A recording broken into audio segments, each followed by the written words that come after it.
What is going on, everybody? This is NYG Jeffy T 3285, and I'm here for the WWE Raw Watch Along with my guy Earl Cole. He's having a little bit of technical issues right now, but he should be hopping on the stream with me right in any second. Thank you very much, everybody, for coming by the stream tonight. I hope everybody's had a fantastic Monday so far, and we're going to be kicking off Monday Night Raw so far tonight. And we got AJ Styles right now in the middle of the ring, getting ready, it looks like, for a matchup going on tonight. So I hope everybody's having a fantastic day so far. I hope everybody's good. So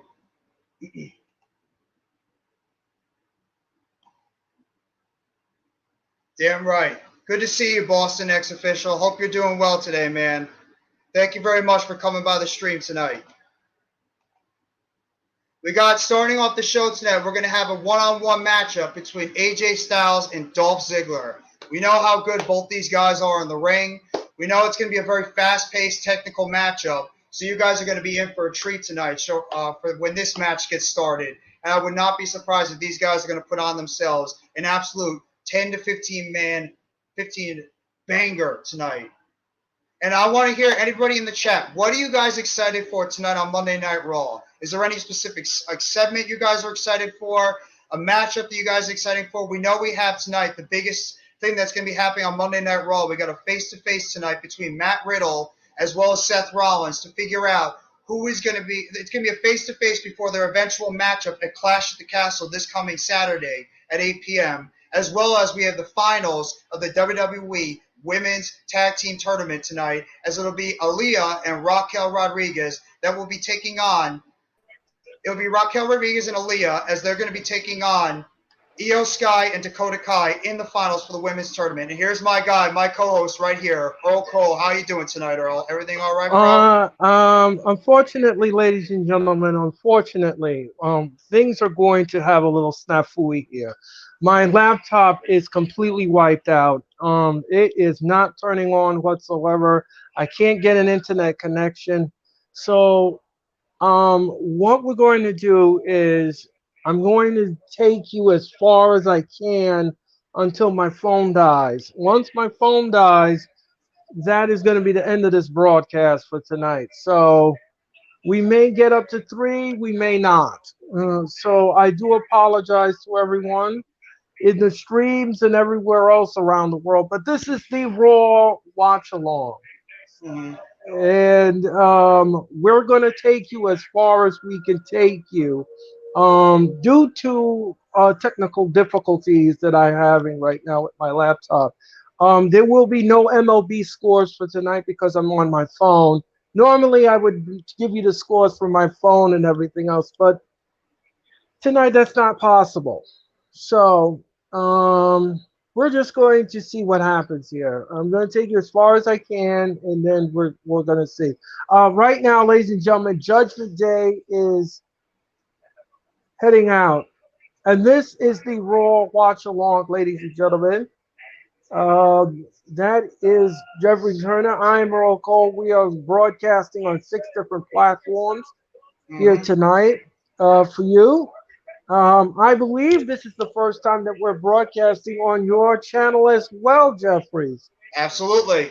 This is the first time we're going to be broadcasting on my channel as well as your channel. If you guys need to, please hit the like button on each one of the channels for my channel as well as Earl Cole's, as well as the Hardcore Sports Network. We appreciate everybody that's come along with us for the WWE Monday Night Raw Watch Along. Right. And right now, Judgment Day is in the ring. Just to let everybody know, this afternoon, construction has begun inside the Cardiff Stadium for the Clash of the Castle, and it looks very impressive. It is a $10 million set, so we are going to see exactly what this set looks like. And I'm looking forward to Clash of the Castle this Saturday afternoon, which will begin at 1 o'clock here on the East Coast on the Peacock Network. Again, like I said before, ladies and gentlemen, this is Monday Night Raw. They are live tonight in Pittsburgh, Pennsylvania. Kurt Angle is on the show, and Judgment Day is in the ring right now, and we're going to get a tag match. This We're is going to be going a to, very exciting way to start off the show. We're going to have yeah, Judgment Day, who right now is absolutely on fire ever since they've changed up their music. They've given these guys a really good profile right now coming out. Rhea Ripley has looked dominant as the female enforcer of this group. And now they're putting together Dolph Ziggler and AJ Styles, who actually look like a pretty interesting team if you want to maybe throw them in the tag team division. So it's going to be a right. very high power and exciting match to kick off Raw. And you wonder if a certain rated R superstar is going to be sticking his nose in this match a little bit, and if there's going to be a possibility of a setup for a potential match at Clash at the Castle Saturday afternoon between Edge as well as Finn Balor. Mackenzie Exactly. TV, thank you very TV. much for coming by. Hey, Mackenzie TV, thank you very much. If you like what you see tonight, hit that like button. Yes. Hit that like button. And subscribe to Jeffrey's channel, subscribe to Mm-hmm. my channel, subscribe to the Hardcore Sports Network, subscribe, and hit the like Absolutely. button. And hit the like Absolutely. because tonight, ladies and gentlemen, we are making history. We're on Jeffrey's Twitter page. We're also on Jeffrey's Twitter. We're also on Jeffrey's YouTube channel. So Mm-hmm. history is being made here tonight, and I am honored to have Jeffrey along each and every Monday night because he always brings it. No doubt Um, about it. And you always bring it too, man. Every single Monday night, you bring down the knowledge, you bring down the energy, you bring it all for this broadcast that we do every single Monday night for 3 hours of the Monday Night Watch Along. So I couldn't do it and it, without you, man. I appreciate the kind words you give me. you know, Oh, no, okay, we are in commercial, ladies and gentlemen. We are in commercial. Our first commercial of the night. Mm, AJ Styles with a nice move over the top. Just a nice move right over the top rope and just does a plancha right on top of Damian Priest right before we go to the commercial break. So that was a nice little way to segue over to the commercial right now. So got a nice high exactly. energy matchup. I really like this so far. So in terms of Earl, what are you looking forward to the most so far? What do you think you're excited for the most on this broadcast and on Monday Night Raw? Like what segment, matchup, anything Um, that gets you excited I for the show? I think what I'm looking for is an improvement of the go home show. Mm-hmm. The entire show from soup to nuts because as we all know, ladies and gentlemen, the Raw go home show usually is horrible. Yeah. The booking is terrible. The wrestling is terrible, and it puts you to sleep. So tonight, ladies and gentlemen, I hope that this will be a jump start of a improved go home show. I want to see some solid matches. I want to see some good finishes. I want to see some good wrestling, decent quality, solid wrestling. This is what I'm looking forward to tonight in tonight's homework. If it's Mm-hmm. not there, then we will have a major problem. Absolutely. We will have a major problem because you cannot go into the pay-per-view this Saturday with a poor go-home show. It won't look good. No, at It won't all. look Not at good. all. No, it won't look good. So tonight we have to have a solid go-home show because the Raw brand has to fly to Cardiff tonight, and the SmackDown brand is already in Cardiff. They've already landed this afternoon. They are there. They are in their hotels and they're relaxing right now. As we all know, SmackDown was taped. Their go home show was taped last week in Detroit, Michigan. So SmackDown is not live this Friday night. It is taped. Okay. Um, Well, so Jeff, I just checked your YouTube channel. You're not live on it. I just subbed up to it. I guess I must be having some technical difficulties there with my. Probably tonight is just it is just the soup of terribleness. We hope that we can get this all straightened out next week when Mm, my hopefully my laptop will work correctly and we can do this correctly. yeah, Um, so we'll like get I it said sorted before, out by Clash at the Castle by Saturday afternoon. So make sure if there's any issues, we'll get everybody live at the same time. exactly. So like I said before, and I say it again, ladies and gentlemen, we will carry this raw broadcast until until my phone just goes completely kaput. Yeah. But anyway, Try to we're maybe back. like use your Have you tried to use your charger at all? Maybe hook it up to a charger so that way your phone won't die immediately. Well, the thing is, the problem is that the phone overheats when I plug in the charger when I do live. Do it So sporadically. Don't do it like completely. Just like do it a little bit, so that way the phone won't die immediately, and that way you can keep the charge going for a little bit. oh, okay, that's an interesting idea. That's Yeah. I'm going, and the next commercial I'm going to get my charger. Yeah, Definitely I'm just going to give that try a that. shot. Maybe try that out and see if maybe it'll help out your phone. You like to charge it for a little bit, and then if it starts to overheat a little bit, just take it out, and then that way at least Okay. you'll be able to have your phone going. But right now in the ring we have Finn Balor and Dolph Ziggler right now trading haymakers in the middle of the ring right now. Right. Oh, nice drop kick there by Finn Balor over to the face of Dolph Ziggler. And now he's laying flat on the ground like he's about to do snow angels on the floor. Oh, snap. And both men are down in the center of the ring. Both men are down.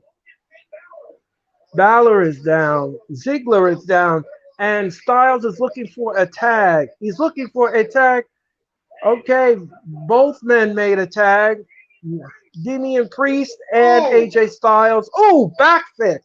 Oh, what a clothesline. Vicious. Oh, another forearm right to the side of the head. you like to see this Oh, physical, fast-paced matchup going on right now. The fans seem to be yes, eating up right now in the crowd. They really love what they're yes, seeing at the moment. exactly. Balor. Oh, Balor just got knocked off the apron. Balor on the outside just got knocked off by AJ Styles. And now he's going to Ooh. give him a choke slam. No, he rolls him up. One, two. No, no. Oh, wait. Hold on. Oh, calf crusher. And he pins it. One, two. No, It's good no. high-powered action we got going on over here with Damian Priest as well as AJ Styles. You love seeing this. Yes, this is absolutely fantastic. Four of the best wrestlers in this company right now going at it in a very nice way to open Right. up the Monday Night Raw Raw. Go Home Oh, show.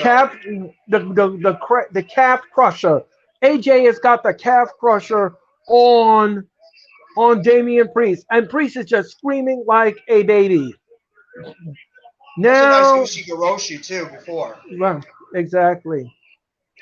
Now, Jeffrey, let me ask you a question. Shoot. I already answered your question Mm. about the go home show tonight. What are you looking for specifically in this go home show? Well, I'm looking forward to right now. Oh, Obviously, the women's championship match. I want to see who's going to come out on top. I think we have an idea who's going to win that women's tag team championship. What's going on, Chad? How you doing, bro? how you doing, But Chad? How you doing? it's not as much as how much I'm excited, looking forward to the match because I think the match is pretty clear cut who's going to win. It's possibility of what's going to happen after the match. We all hear the Right. rumors.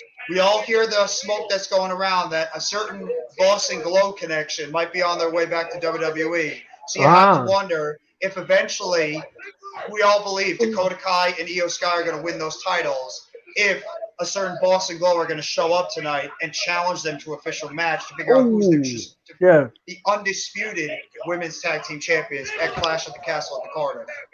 One, Also, I'm two, curious to see. three. Judgment Day wins. Go That's ahead, Jeffrey. surprising. I'm sorry. I was going to say the other thing that I'm looking forward to as well is the matchup between the face-off between Matt Riddle and Seth Rollins. This match has been teased for months. Obviously, they could have pulled the trigger at SummerSlam, but they decided to hold off a little bit until this pay-per-view on Saturday. So I'm curious to see how those two are going to have the little one-on-one interaction leading up to the pay-per-view at Saturday at 1 p.m. So that's going to be very interesting too, as well as Kurt Angle. Everybody loves Right. Kurt Angle. Let's see how they're going to use Kurt Angle tonight in his return back to the WWE in his hometown of Pittsburgh. Right. Just to let everybody know that this arena where Raw is tonight was the same arena where the heel Jim Ross came out into the ring and he kicked Michael Cole in the nuts. That was a Monday Night Raw many years ago. Uh, so this Edge is here. Edge is here. Edge is here. Yep, that is Edge. Yep, here comes Edge. And the Judgment Day is going to run.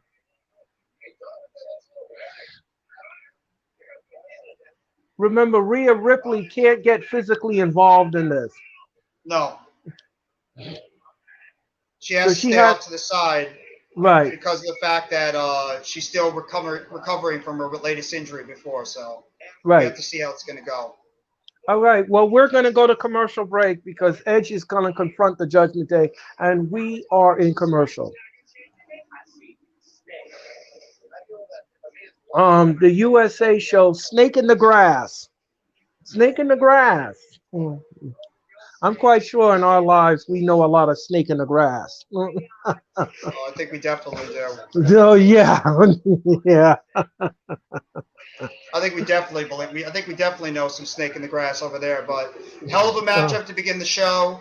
Really enjoyed what we exactly. saw so far, and Mm, it's a good way to kick off the show. And obviously, you keep the momentum going with Judgment Day, and you have to wonder now with Edge coming back, is this going to lead to a matchup between Finn Balor as well as Edge coming up at Clash at the Castle of Cardiff this Saturday at 1 p.m. I think if anybody wants to check, I believe my channel now is going live for the show tonight. So if you guys haven't already, please hit the like button below over there for my channel as well as for Earl's and the Hardcore Sports Network. We appreciate everybody that's come here, Mackenzie TV as well as Chad, everybody that's come along here for the Raw watch along. We appreciate you guys coming here. It's the Monday Night Raw go home show for WWE Clash at the Castle that'll be at 1 p.m. Saturday in Wales. So thank you guys for coming over. We really appreciate it. Smash that like button, sub up to the channels if you guys haven't already, and thank you for joining us for this watch along tonight. We appreciate it a lot. And not only that, ladies and gentlemen, not only that, but here tonight, I'm going to make a really good announcement. Jeffrey and I will be coming back together again on Mm-hmm. Sunday night because we're going to be doing the all out watch along, and we hope Yes. that you will tune in for that. As well as the Monday Night Raw watch along. So Jeffrey and I, we were going to be linked like subway chains. Subway chains. Yeah, Subway Shades. And it's going to be a big weekend of wrestling, everybody. Just be prepared. There's yes, a lot of great wrestling that's going to be happening this weekend. You got Clash at the yeah. Castle, 1 p.m. on Saturday, as well as on Sunday. You got not just one, but two big time pay-per-views that are going to be happening that day. You got WWE Worlds Collide, where it's going to be NXT UK taking on NXT in overall pay-per-view. You got a couple of big-time matchups. You got Miko Satomura versus Mandy Rose versus Blair Davenport for the WWE Undisputed NXT Championship, as well as you got Tyler Bate versus Braun Breaker for the Undisputed WWE NXT Championship. So you got a bunch of good matchups going on there, as well as AEW All Out coming up on Sunday night. So we appreciate you guys coming by. Thank you very much. And we cannot wait to be here for some great WWE and AEW wrestling this weekend. Thank you guys. Yeah, it's and Jeffrey brilliantly did point it out to everyone. Thank you. Yeah, this is going to be a fun weekend for me as a wrestling fan. And it's going to be a lot of fun because this Thursday night, September 1st, we have a massive, and I mean a Thank massive. you. Thank you very much. Smash the like. Okay, thank you, Mackenzie TV. Yes, as I said before Raw comes back, massive show this Thursday for the wrestling experience. Tune in for that. Mm. I will tell you who's going to be on the show this as soon as we go back to commercial. But Judgment Day is in the ring, and they're looking for Edge. You really have to wonder what they're going to say on this one. Rhea Ripley is inviting Edge to come down to the ring. Now, remember, she cannot get involved in this. No. She cannot get physically involved. They're monitoring her very carefully. Mm,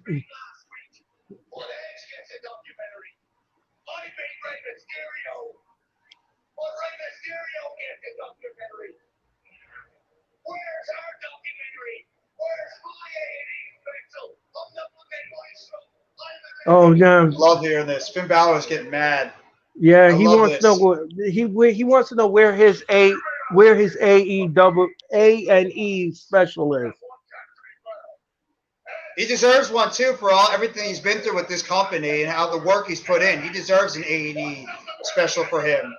You know why they won't do it? Because Vince McMahon screwed him up. He did. But that's why Triple H is here to help recover him because Triple Right. H loves Finn Balor and he's going to make sure he does everything to make sure Finn Balor looks like a superstar again. Yes. Agreed.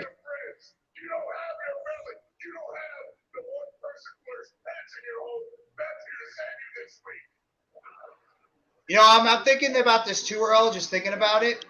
You know how they teased last week at the end of Monday Night Raw? If there's a possible, we'll have Beth Phoenix come into the ring. That's a possible tease of a potential Beth Phoenix and Edge mixed tag team matchup that could be happening when Rhea Ripley gets cleared against either Damian Priest or Finn Balor with Rhea Ripley. So just keep that in mind. After what happened in the events happened at the end of Monday Night Raw, they are teasing a potential mixed tag team matchup with the return of the Glamazon with her husband Edge against two-thirds of the Judgment Day. So just be on the aware and the lookout for something like that that could be on the horizon. I like that kind of booking. I really Me do. too. That's a very solid booking. It's just a matter of what Triple H wants to do with that kind of a booking. And here comes Edge with his pyro. Oh man, can you imagine his pyro going off in Cardiff in front of Oh, the place is going to go nuts. 70,000 people? Um,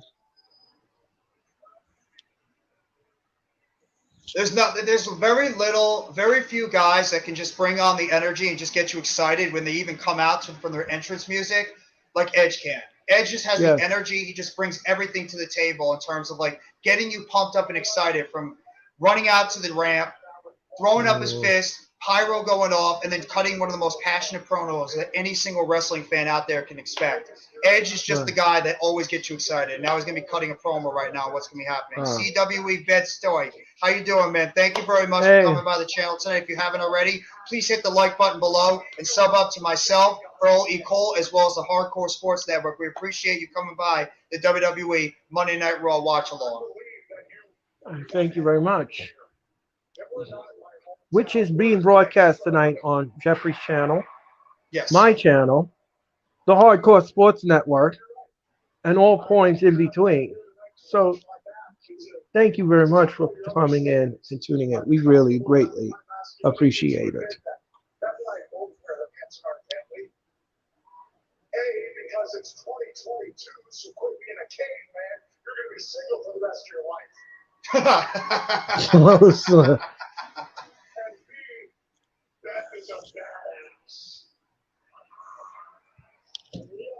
Yes, his wife is a badass. That is true. No, Rhea Ripley has never messed with anything like Beth Phoenix. Beth Phoenix in her heyday was one of the best female wrestlers out there. She was Yes, great. yes, sir. Yes, sir.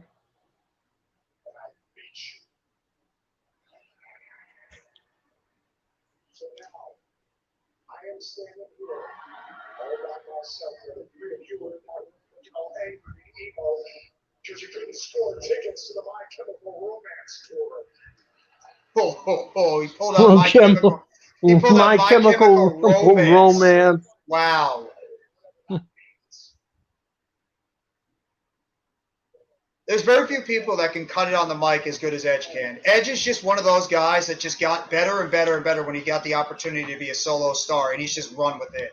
He's so Yes. passionate, and he cuts some of the most devious, evil, and yet amazing promos on the mic. He just got better with Yeah. age. Oh, yes. Oh, the Mysterios are in the ring, and they're beating the stew out of the Judgment Day. Edge is going after 3-on-3. Rhea Ripley. I hope she's not getting involved in this. I I don't think want she to might see be it. ready. She might be cleared Oh, and ready to go. well, Breeze and Edge are going at it on the outside. Oh, he threw him right into the Oh, audience. Rhea and with Ripley. kendo sticks. Rhea Ripley is laughing. Rhea Ripley is laughing. Back. Mac, what's going on, man? Thank you for coming by the Raw Watch Along with us tonight. If you guys haven't Eh, already, smash the like button and sub up to my guy, Mac the Giants fan. He's one of my co-hosts on the Premium Take Show every single Sunday, and he's going to be doing a big-time show this coming Wednesday for the Real Deal NFC East Roundup, and he's going to be having some special guests on there. So if you guys haven't already, check out his stuff. He also is very, very knowledgeable when it comes to the WWE and AEW. I just want to just let everybody know one thing. Mac the Giants fan is going to debut on the Wrestling Experience on Mm-hmm. September 22. So I'm very excited. Mac the Giants fan is coming on the Wrestling Experience. Rhea Ripley right now is trying to talk Mysterio's son out of using the kendo stick. She She dwarfs has, Dominic. She dwarfs him. yep. So I'd actually Dominic take is, Rhea in this matchup. yeah. She's giving Rhea he gave Rhea the kendo stick. And Rhea is saying, come on, I'm gonna swing this kendo stick at the three of you. She wants to take on the men. She's taking on three men. They're Nope, they're sort of pulling making her her. like No, China. no, no. They're pulling her back. They're pulling her back. I don't think she's medically cleared. No, they don't want her No, to I do think they're that. teasing it. I think they're Oh, oh, teasing her potentially coming back. It's like, they're giving like little teases, Earl, on and off of her potentially coming back, but it's like they're not actually pulling the trigger yet to get you excited okay. when she gets back in the ring. Oh, okay. I was a little nervous there because I didn't know what they were doing there. I said, please, if she's not medically clear, don't do that. Don't don't get I, her involved. Mm. I sort of like it though because they're teasing her a little bit like a China. Like she can Yes. go with the men. I Yeah. kind of like that. Yeah. She can hang with the men. And she could, Oh, with her intimidating look and size, she could definitely hang with the man. And I mean, yeah. it's just going to make her even look more like a dominant figure out there in the ring, and obviously on the outside. It's just got to hear a couple more promos though. But I'm really Right. loving the fact they're teasing her right now in terms of Yeah. coming back for having a potential matchup with these three. And you Right. have to wonder how Beth Phoenix is going to factor into this whole storyline too. Exactly. And now we're talking about Dexter Loomis kidnapping the Miz last Monday night. This was Um. awesome. This Oh, was awesome. there's Miz. Dexter. Oh, I'm so happy WWE brought him back.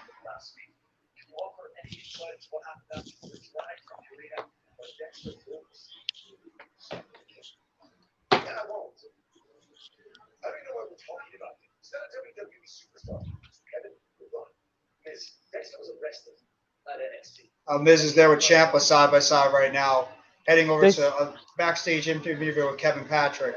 Right. He was talking about how Dexter Loomis was arrested last Tuesday night on NXT. Yep. I don't know if you saw that, Earl, but Dexter Loomis made his return to NXT that Tuesday. He was reuniting with Indy Hartwell for a little bit, so you had a nice little reunion of Index. And then eventually the cops came out right before they went on the outside of the arena and arrested her, but he handed her a note. So that could mean we could be seeing the call up of a one Indy Hartwell to the main roster, and we could be seeing Index on the main roster very soon. Um, I again, I have no issues with that. No, Um, ladies and gentlemen, we are in commercial. We are in commercial right now, ladies and gentlemen, for Monday Night Raw. We want to welcome you to the Raw Watch Along here on the Hardcore Sports Network. We are on Jeffrey's channel, Jeffrey's YouTube channel. We're also on Jeffrey's Twitter channel. yep. We're on my Twitter. We're on my channel. We're Make sure on you sub them Facebook. up. Yep, yeah, we're on. We're literally exploding here tonight We're on everywhere. every. Everywhere you want us, everybody you want to get in contact with us, we're here. Twitter, Facebook, YouTube, wherever you guys need to catch us, Twitch, we're here for you guys. We're going to give you the Raw Watch Along rundown with here. So I hope you guys Right. are enjoying your night tonight. If you guys haven't already, please smash that like button on every single one of the channels and the platforms that you're watching the WWE Raw Watch Along.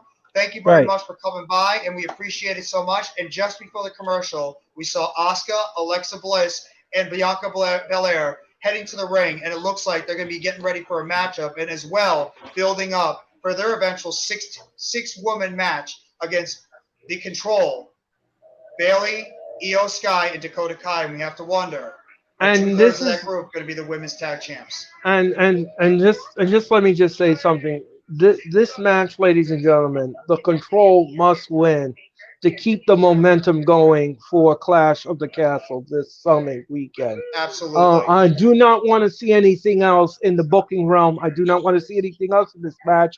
All I want to see is the control this match, and that Yes. that is it. That is it. Oh, yeah, They'll they give should them not a be losing. no, no, no. They'll give them a gallant effort, but in the end, the Control will come on top in this match. So that's what I'm looking for, and I hope that's what we get here tonight. I don't accept anything else. I will not accept anything else. No, it'd be absolutely ridiculous booking, especially with the fact that the Control, since they debuted and come back to the WWE, they've been booked the absolutely right way that they should be booked. There's a new heel faction, a group that's pretty much taking over the women's division, so you expect them to continue to be booked strong, and they should not be losing on Raw, at a pay-per-view, doesn't matter what night it is. These women should be booked as strong as possible because you're pretty much getting ready for Dakota Kai and Io Sky to be holding those WWE Women's Tag Team Championships. And as well, you might be getting ready for Bailey to eventually take that WWE Raw Women's Championship from Bianca Belair going forward, and make sure you give the Control all those belts going forward. So I agree. They should not be losing anytime soon at all. They should be booked like the way they have been booked. Yep. And like I said before, and I'll say it again, ladies and gentlemen, I will not accept anything else. No. I will be thoroughly disappointed if that's not the direction you're going to go into. The women's finals are tonight. Dakota Kai and Io Sky will become the new women's tag team champions, and the Control will be in control. And just to make everybody think, this is not us already. This is not a prediction. Not to quote Paul Heyman, but this is not a prediction. This is literally a spoiler. Right. There is no way Aaliyah and Raquel Rodriguez are winning this match. The only reason why they're in this match is to showcase Raquel Rodriguez, and Aaliyah is there specifically to eat the pin. Right. And if I was booking this match, I would have Io Sky pin Raquel to become the new tag team champion. I disagree. I would not be Oh, pinning Raquel Rodriguez because she's the one right now that has the more, the more oh, build to okay, her. okay. Aaliyah's got to I take the do. pin. Okay, I agree with that. Okay, I Yeah. I reverse course, ladies and gentlemen. Dance87, thank you very much for coming by the stream tonight. If you haven't Oh, already, please hit the like button. Dance 87. How are you tonight? Thank you so much for dropping in. Hello, Dance 87. Thank you very much. If you have not already, please hit the like button and subscribe if you haven't already to NYG Jeffy T3285, as well as Earl E. Cole, as well as the Hardcore Sports Network.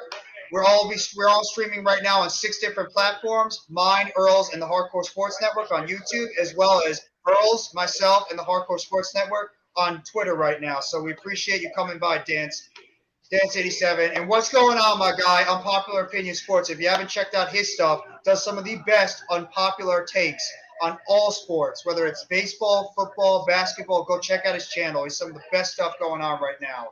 And we have Hi, Alexa Bliss and Oscar coming out right now. Yes, and hello, Unpopular Opinion Sports. Hello, how are you? Thank you very much for dropping in. Just to let everybody know, this is the Raw Watch Along, as Jeffrey brilliantly says. We are streaming on 6 different platforms here tonight. We are all over the place, all over the internet. And Clash of the Castle preview is they're showing that right now, and it's going to be fun. This is going to be a fun Labor Day weekend full of wrestling. As I said before, Jeffrey and I, we are going to be linked, entwined in wrestling because we got All Out, we got the Clash of the Castle, and then we have the Raw watch along. So got a lot of wrestling to do and a lot of heavy lifting to do. So, ladies and gentlemen, the match is underway. This is Who are these? interesting, unless they changed. Wait, what? Who are these ladies?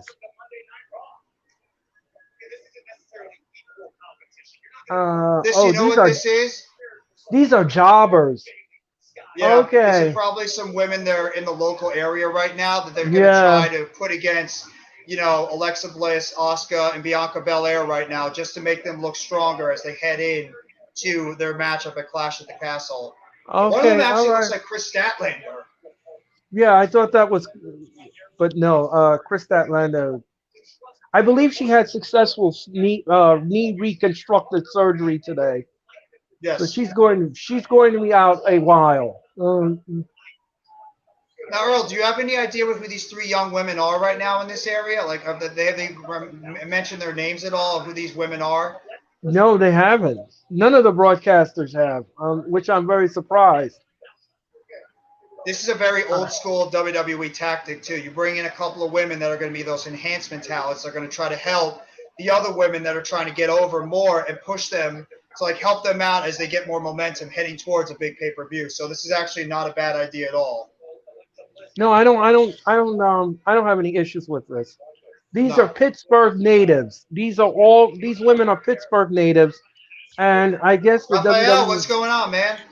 Oh, Raphael, what's going on, man? Salute, salute. Hello, how are you? Thank you very much for dropping in.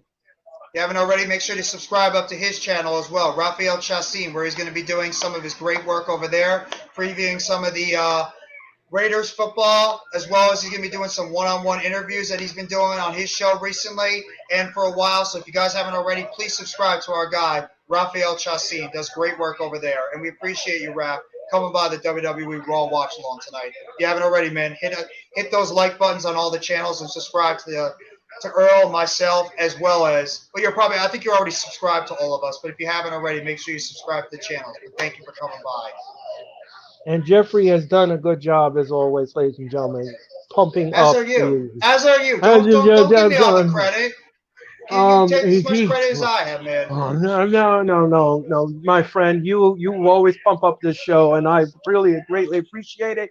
And Oscar just got pushed off the cover. Ooh, what a kick by Oscar! And Alexa Bliss with a Ooh, DDT. Ooh, ooh, KOD, the kiss of death. Here we go. ooh. Bang. That's it. That's Is it. that Oh the name no. of the wrestlers? Um, Chad Schrader. Is that the name of the wrestlers that are the Uh oh. enhancement talents right Uh now? oh. Oscar. That's it. She taps, and that's the end of that. Mm, Earl and Jeff, I'm happy to see you. And Ken for the videos of us. Thank you very much, Chad. I appreciate that. Thank you. One of them does look familiar. I don't know if maybe she was performing on AEW Dark for a while, but one of them does look a little familiar. I just can't remember Oh, her name. okay.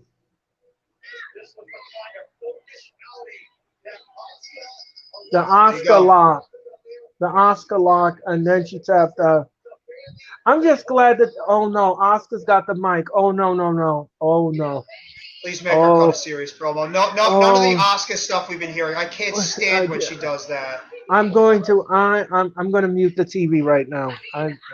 Okay. I'm going to mute the TV because Well, actually, I mean, maybe she'll actually say something. So I do want to hear what she says. Thank okay. you. Jeffrey, go. Give me the rundown here. I'm gonna pause my mic for a sec so I can hear what they say. Okay.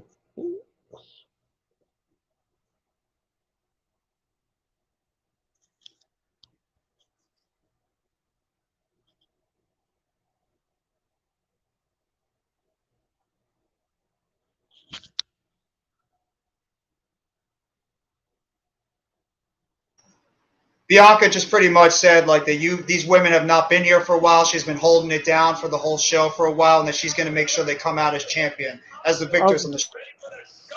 Okay. Okay. Okay. Thank you very much, Jeffrey. I appreciate that. I just didn't want to hear Oscar because the last time they booked her, it wasn't good. It was like they made her like a 6-year-old child, and I can't stomach that. I can't. I'm sorry. She really didn't say that much at all. She pretty much just went out there and said her usual lines like, "Nobody is ready for Oscar." What? Wait, who's the Danny girl? Because I think I might know who Danny is because I remember she might have been one of those women that wrestled a whole lot on AEW Dark.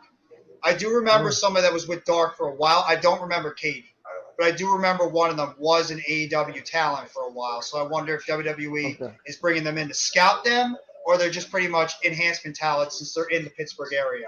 And now we got Okay. Tommaso Ciampa, Adam Pearce, and The Miz backstage talking about how Dexter Lumis pretty much abducted them last week on Um, Monday Night Raw. if you didn't see, if you didn't see in the corner of the screen, while Oscar was doing her while the three girls were in the ring and they were doing their promo, WWE security jumped the barricade and they are looking for Mr. Loomis in the audience. So this storyline is not going away. Drew on that beat, what's going on, man? How you doing tonight? It's good to Drew see on you the again in the beat. chat. Yes, Drew on the beat. What's up? How are you tonight? Hit that like button. Drew on the beat. Thank you. Drew is on that beat. Drew is on that Yeah. beat. Drew is on that beat. I'm sorry, but I don't know how you feel about this, Earl, but can we please just get Tommaso Ciampa away from The Miz? I know The Miz has actually Yes. not been as Please, unbearable. please, Get please. him away from The Miz. Get him away Yeah. from The Miz. Please. Here comes Kurt Angle, ladies and gentlemen. Oh, I Here gotta comes. hear this. I gotta hear the "You Suck." Gotta hear those "You Suck" chants. I miss them so much.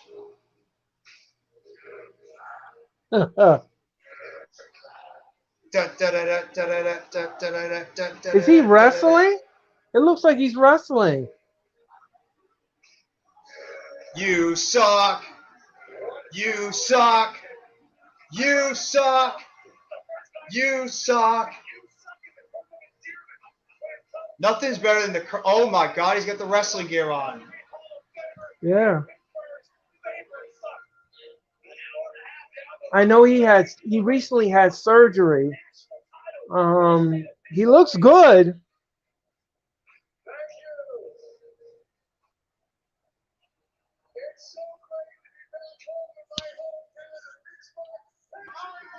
Yeah, There's nothing right. that is ever better than a Kurt Angle "You Suck" chant. I love it.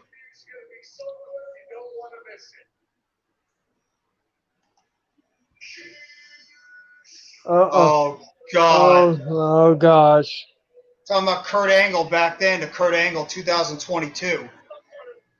And Chad Gable. All right. This is not going to be a good segment. I don't know about this. I disagree. I think this is going to be great. I think this is Oh, going to be okay. awesome. With Oh, Kurt okay. Angle, you have Kurt Angle's nerdy persona back in 2000 to Kurt Angle light persona in 2022 with Chad Gable. I think this is going to be Okay. great. I love Okay. Chad Gable's work. I think he's fantastic. So I think this segment is going to be hilarious. Yeah. All right, we're going to commercial. This Sunday on A&E, it is the story behind WrestleMania 1. WrestleMania 1. This is Oh, so the good. I'm actually getting giddy for this because it's Kurt Angle.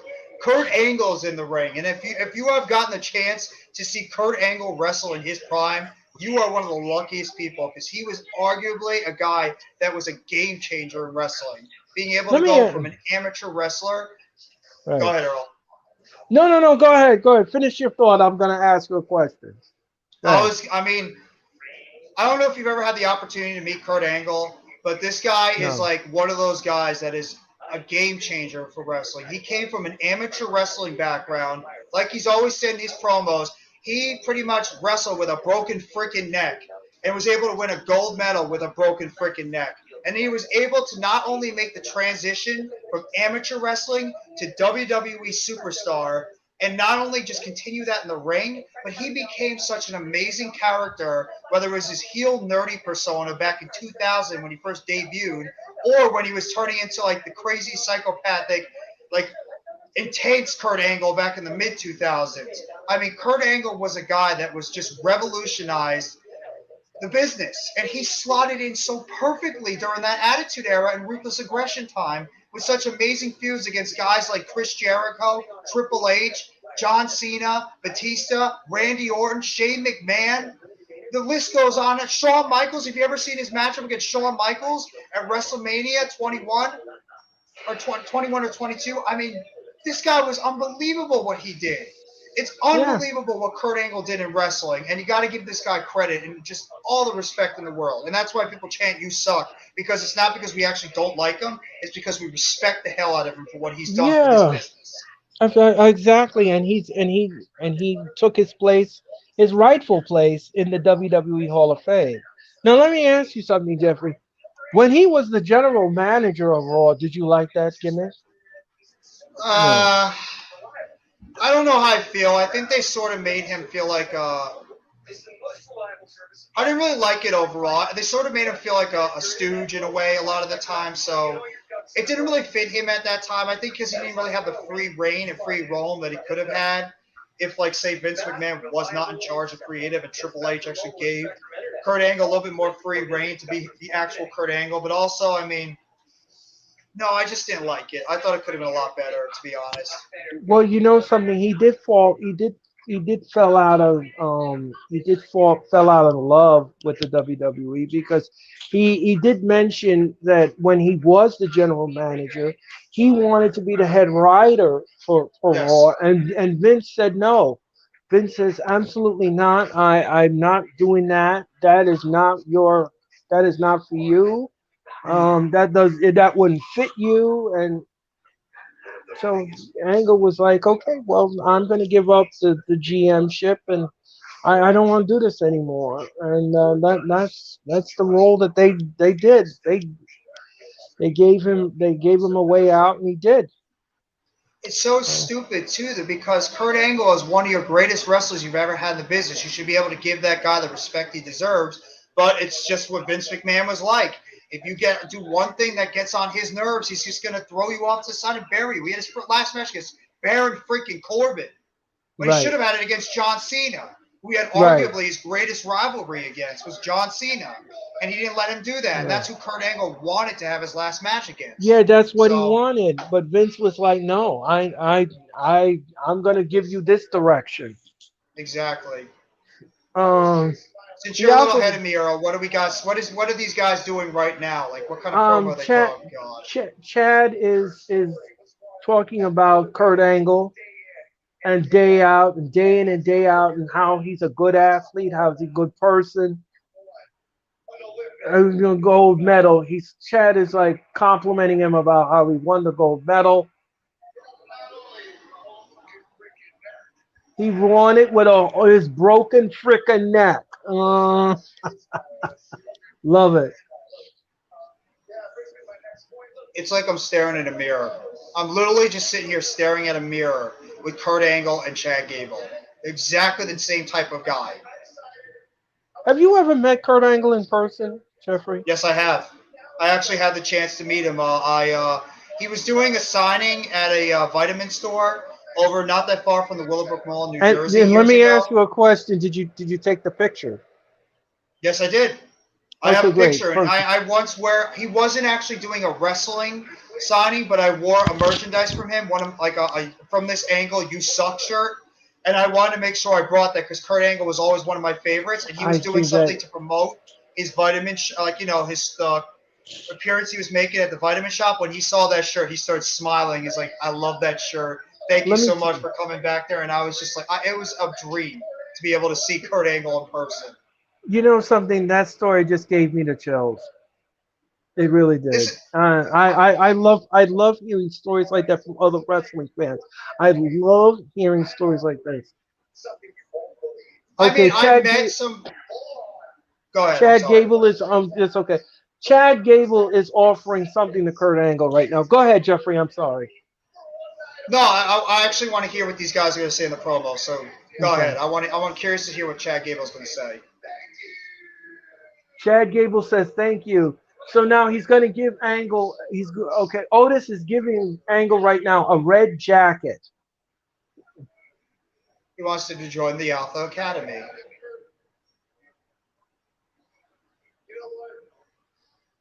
Kurt Angle's probably not happy about Uh this. oh. Angle said I pass.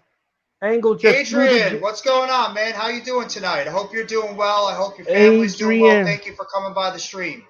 Yeah, Adrian, hello. How are you tonight? Hit that like button. Chad says I saw Angle wrestle in, and I think facing Samoa Joe. He was his first Oh, okay. opponent in TNA. Um, Chad Gable, I'll Chad, pass. Chad Yeah, he'll Gable pass just, on it. Chad Gable just said shush please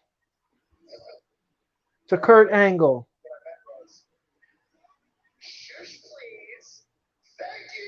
Shush please, thank you. Such a nerd. And then He's such a Angle, nerd. right? And then Angle said, "You shush."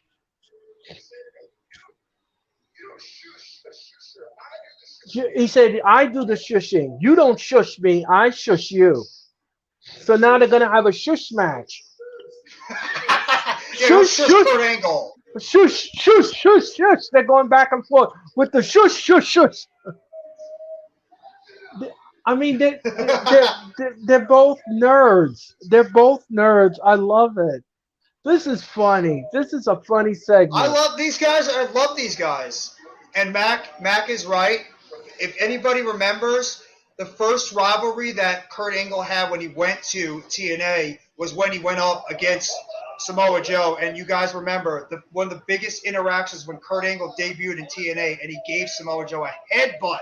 And Joe's Yeah. face just started gushing blood from the headbutt. And it was Yep. just seeing these guys brawl. It was one of the best wrestling moments of the past 10, 20 years.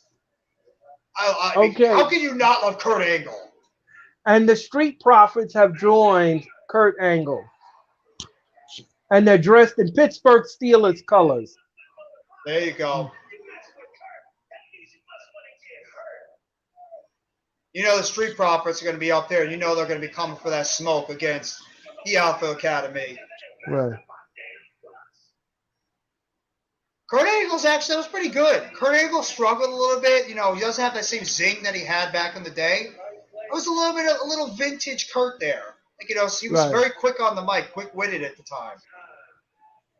So I enjoyed that. Right.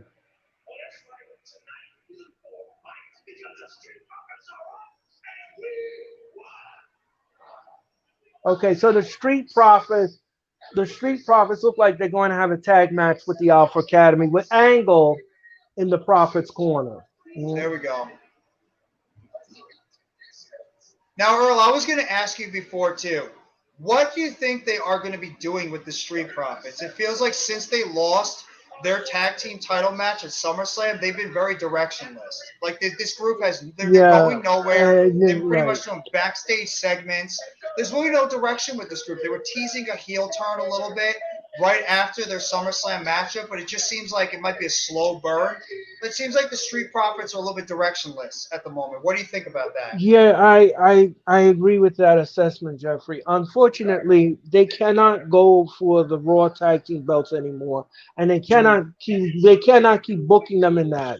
So there needs to be some kind of a new direction to go with this group.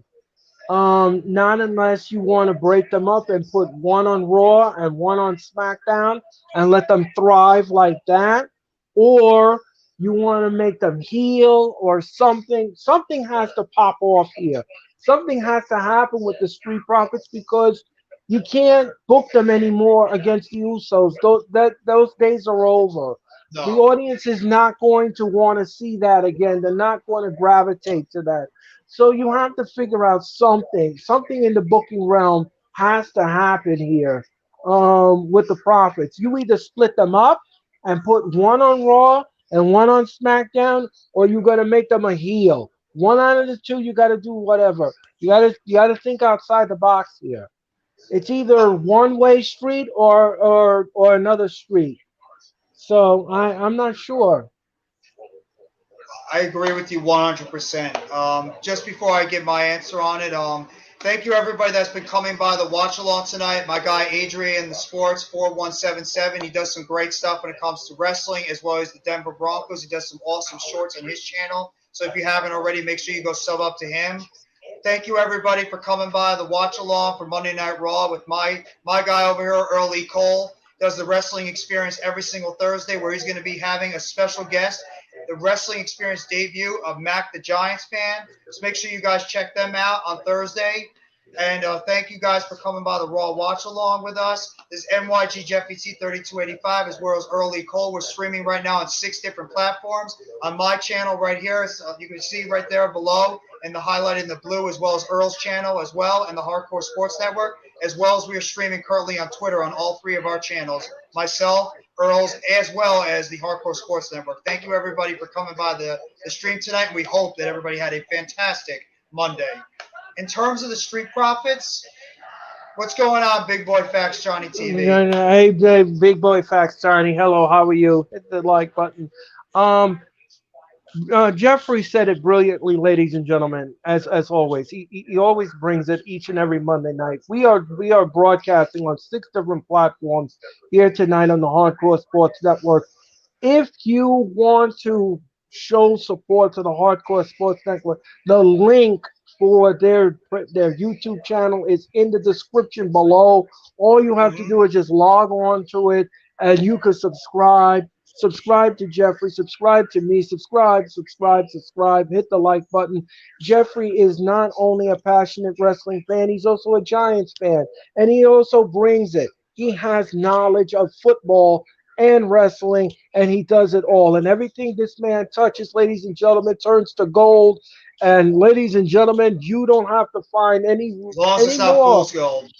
As long as it's not fool's gold, I mean, I appreciate that, man. Not everything I say turns to gold, but I Well, appreciate that you, sentiment. you know something, Jeffrey. I've seen you in action, and I am in awe every time I see you live on YouTube. It is just Thank you. absolutely entertaining to watch. Um, But ladies Earl, and gentlemen, let's get to a couple of these questions real quick. I apologize for. okay, I'm sorry for okay, interrupting, but let's we got Mac the Giants let's fan says, "Do you think we're going to be seeing Sasha and Naomi tonight?" I think it's um possible.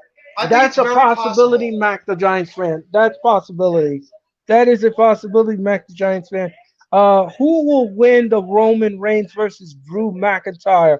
Um, Adrian the Sport for 4177. If you tune into my show this Thursday night, I will have a predictions for that show. I will have a prediction, so please tune into that.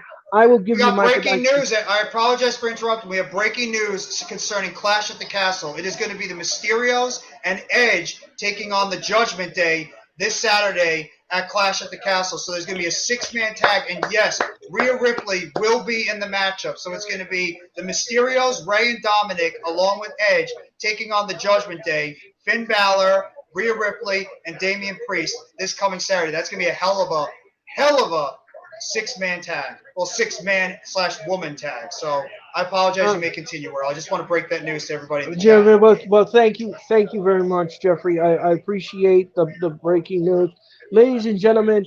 If you haven't done so at this point, you need to order the Clash of the Castle. I have a very strong feeling this is going to be the most strongest, solid pay-per-view we have ever seen from Triple H.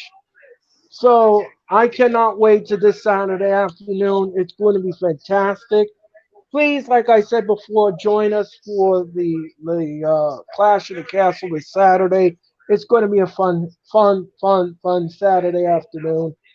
Right now, ladies and gentlemen, the Street Profits are being chopped by the Alpha Academy. Hmm. Chad Gable is chopping at Montez Ford in the corner. Now, I have a question for you too, Earl. Yes. Matt just made a point right here on the comment that he thinks that this might be the possibility with the 6 man / woman tag this coming Saturday, that this might be the time they trigger that heel turn for Dominic and he joins the Judgment Day. Do you think that could happen this I coming mean Saturday, that they're I setting it mean up for a heel turn? I wouldn't I would not be surprised if that's the road that they travel on. I would not be shocked. I'll tell you that right now. If he turned on his father, I would not be shocked. I would Neither would not. I. I I would think that'd not be be an shocked. appropriate time to do it. And in terms of what Mac's question was earlier about if Sasha and Naomi are going to return tonight, I think it depends on where they're going to be placing that women's tag team tournament finals. If it's going to be at the end of the show, then I think you're going to be expecting some type of surprise. They would not place that match at the main event of the show if they weren't planning on some type of angle. That's what Triple H has been doing recently, setting up a reason for you to tune in to that like 9:50 to 10:50 to 11 o'clock showing, or even like 9:50 to 10. So just be prepared if something like that happens. In terms of the championship between Reigns and Drew McIntyre, the way they're building up McIntyre, that he has to win. Reigns, he has a 2-year reign, 700 days. He doesn't need the title anymore. Take it off him, put it on Drew. It's in his home country. Let Drew McIntyre run with that championship and let Roman Reigns be able to take some time off. Go ahead, Earl. Um, I I agree with the entire assessment. I'm not going Thank to you. argue with it. I'm not going to argue with it. I agree with the entire assessment. I think this is what's going to happen, Mac the Giants fan. We're going to have new tag team champ. The Control will win the match. Okay, the Control will then make some kind of a promo, or they're going to cut something that we're dominant and we're in What's control. up, All of a further? How you sudden, doing, bro? hello further. How are you? And then what'll happen is here comes Sasha and here comes Sasha Banks music. Come on, biggest pop you have ever seen. They come out. They then challenge the Control for those tag team championships. Now, Yep. I don't know when that'll happen. Maybe at the next pay per view, but it will happen. And I think that's exactly. I have a feeling that that's exactly what they're going to mix in with this tonight. I'm You not wouldn't sure, have it but at that. it You wouldn't could have it could on the happen. show. You wouldn't have it as a It, pay per view. You would save it. um, yeah. What I would do is I would have them come out. This is the way I would book it. I would have them come out. I would have them confront the Control and say, Mm. you know what? You're not as dominant as we are. And I challenge you for those tag team belts. Now, of course, you can't book it at at the Cash of the Classic because the card has already been filled. But but there is another pay per view behind the Clash of the Castle. So I would do it then, right then and there, and book that for the next pay per view offering from the WWE. I'll one up you. Why don't you save that for a Monday Night Raw show after Clash at the Castle, and then you have yourself a big time matchup on that Monday Night Raw? You can have Sasha and Naomi come out, and they can come out and say, "You women might have been the champions, but you're the interim champions. We never lost the belts. We never had anybody pin us, and we're challenging you two to a WWE unified tag team women's championship match next Monday night on Raw." And there's your main event. And you can have that match be its single match to set up that. You could set it up for the pay per view following, but I think it just might be given more importance for people to tune in on that Monday Night Raw come next week. And you have a big match of set up for the fallout from Clash of the Castle. I agree with I you that could do that, but I think it might be a big merit if you can get a matchup like that on the Monday Night Raw. I you just again gave me chills, Jeffrey, with that booking. It just makes sense. It You just you have makes to sense. fall out. It makes sense, and I'm not going to argue with it. I'm not going Mhm. to argue with it. I'm It not just even. makes too much sense. It just makes perfect sense to me. I'm not gonna challenge it. I'm not even gonna challenge it. I'm This just is a gonna hell get of a it. match going on right now. Montez Ford and Chad Gable laying in the middle of the ring. These guys going at it right now in a fantastic matchup between the Alpha Academy and the Street Profits. Just in case And anybody want to know the in-ring action that's going on right now. well, we are in commercial, ladies and gentlemen. We are in commercial, and ladies and gentlemen, this is the second hour of Monday Night Raw. Second hour. We are in the second hour. Yes, ladies and gentlemen. We're almost there. We're almost to the finish line, ladies and gentlemen. The third and final one. But we're up to the second hour of Monday Night Raw. And right now we are watching a Denny's commercial. A How's your Denny's phone game, commercial. by the way? How's your phone doing?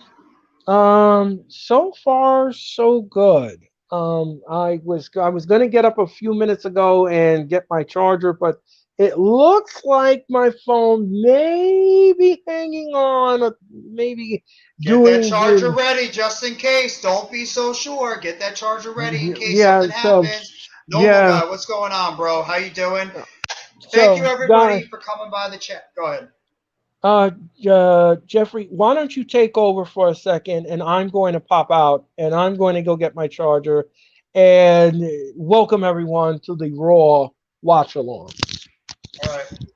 Thank you everybody for coming by the Raw Watch Along right now. We appreciate you guys coming by. Adrian, Mac, Further, Normal Guy, everybody that's come by the chat today, thank you. If you guys haven't already, make sure you smash that like button and sub up to all these channels right over here, the Hardcore Sports Network. It's really easy. All you gotta do is just take your mouse, take your keyboard, slide it over to that thumbs up position, hit that thumbs up. It's going to help out the channels. It's going to help out each channel that's going forward right now, giving you this content for the Monday Night Raw Watch Along. We appreciate you guys coming here. We right now have going on the Street Profits taking on the Alpha Academy with Kurt Angle right now, sitting at the announce table watching this tag team matchup. As well as, if you guys haven't heard the news right now, we're going to have later on Monday Night Raw, we're going to have a face-to-face between Matt Riddle and Seth Rollins as they're going to be getting ready for their clash at the castle, no pun intended, heading into this Saturday and their one-on-one matchup that has been anticipated for months, ever since they had their match postponed at SummerSlam, as well as we're going to be getting the WWE Women's Tag Team Tournament Finals between Io Sky and Dakota Kai taking on Raquel Rodriguez and Aaliyah to figure out who will be crowned the interim or the inaugural WWE Women's Tag Team Champions. Thank you very much, everybody, for coming by. Hit that like button for my channel, Earl's channel, as well as the Hardcore Sports Network. We're streaming on 6 platforms right now, and we appreciate all you guys' support. We would not be doing this if it wasn't for you. So thank you, guys, and we hope you've had a fantastic Monday overall.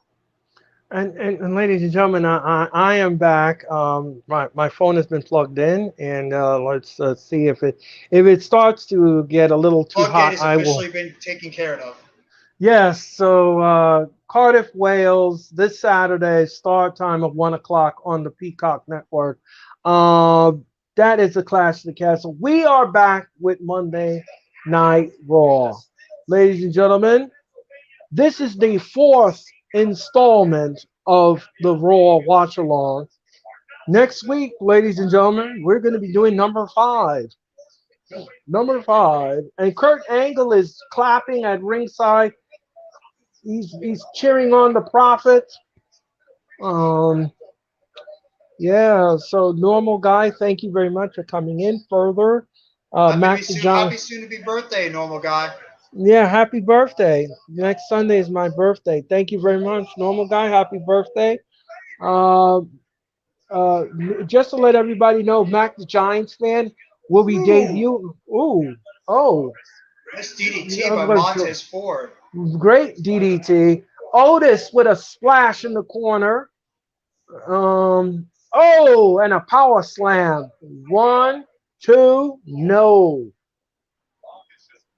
Dawkins just barely kicked out. Just to let everybody know, Mac the Giants fan is coming on the Wrestling Experience on September the 22nd. Look for the Mac the Giants fan to debut on the Wrestling Experience. Oh Oh my my. God. Oh my. Oh Roll up my one. God. Yeah. I didn't think Earl. I didn't think Earl that Otis can do that. No. He just did a roll. Yeah, I know. I know. Dawkins with the cover 1, 2 on Chad Gable. No. Chad kicks out, kicks out, kicks out. For most of you who are new to the telecast, welcome to the Raw Watch Along here in the Wrestling Experience. My name is Earl Cole. That is Jeffrey Turner. No, we're not lawyers. We're wrestling fans, and we're watching Monday Night Raw. I have to say, Earl, I want to give a compliment to Angelo Dawkins because he was criticized a lot for not being that good in the ring. And I have to give this guy hell of credit. I think he's improved so much in terms of his Yes, in-ring work to combine yes, with his mic skills because it felt like for a while that Montez Ford was going to be the only guy in that duo that was going to be some type of breakout star and was carrying that tag team.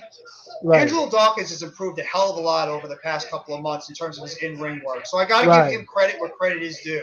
He's really stepped up his game, especially in those couple of matchups during those Usos and Street Profits Tag Team Championships. So I'm just got to give kudos to Angelo Dawkins in terms of the type of in-ring work he's been producing for his game. And Montez Ford is fantastic.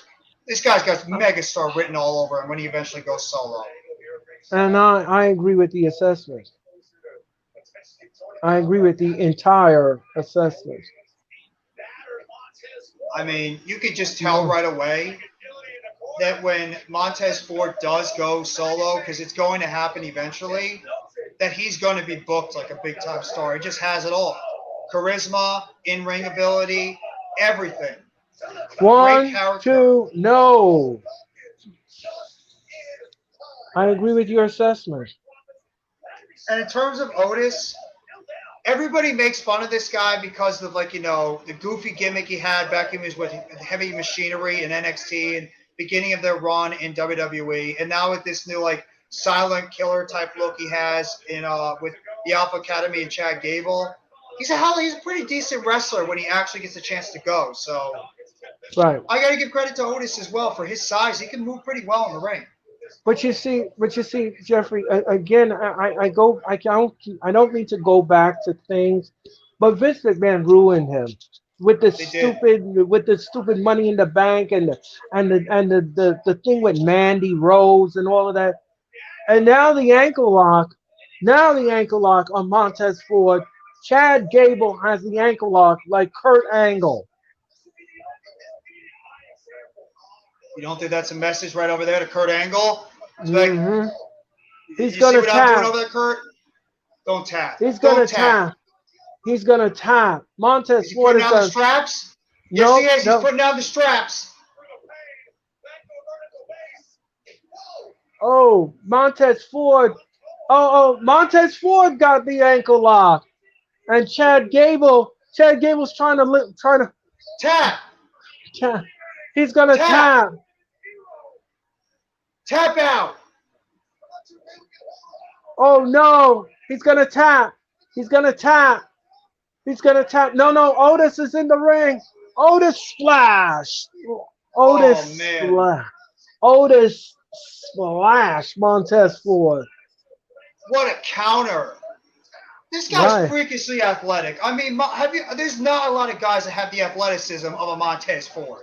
I mean, this No. guy's unbelievably athletic. And his career, this guy's, I'm, this guy's a five-tool player to me. I don't know how anybody else feels, but Montez Oh. Ford's got megastar written all over him. Look, he's got the Kurt Angle leverage too, leaning down on Chad Gable, giving him that ankle Look lock, out. just like Angle One, used to do. two, no. It's a hell of a matchup. This is what Yes. you're gonna get on Monday Night Raw now for nowadays. This is what you get on Monday Night Raw.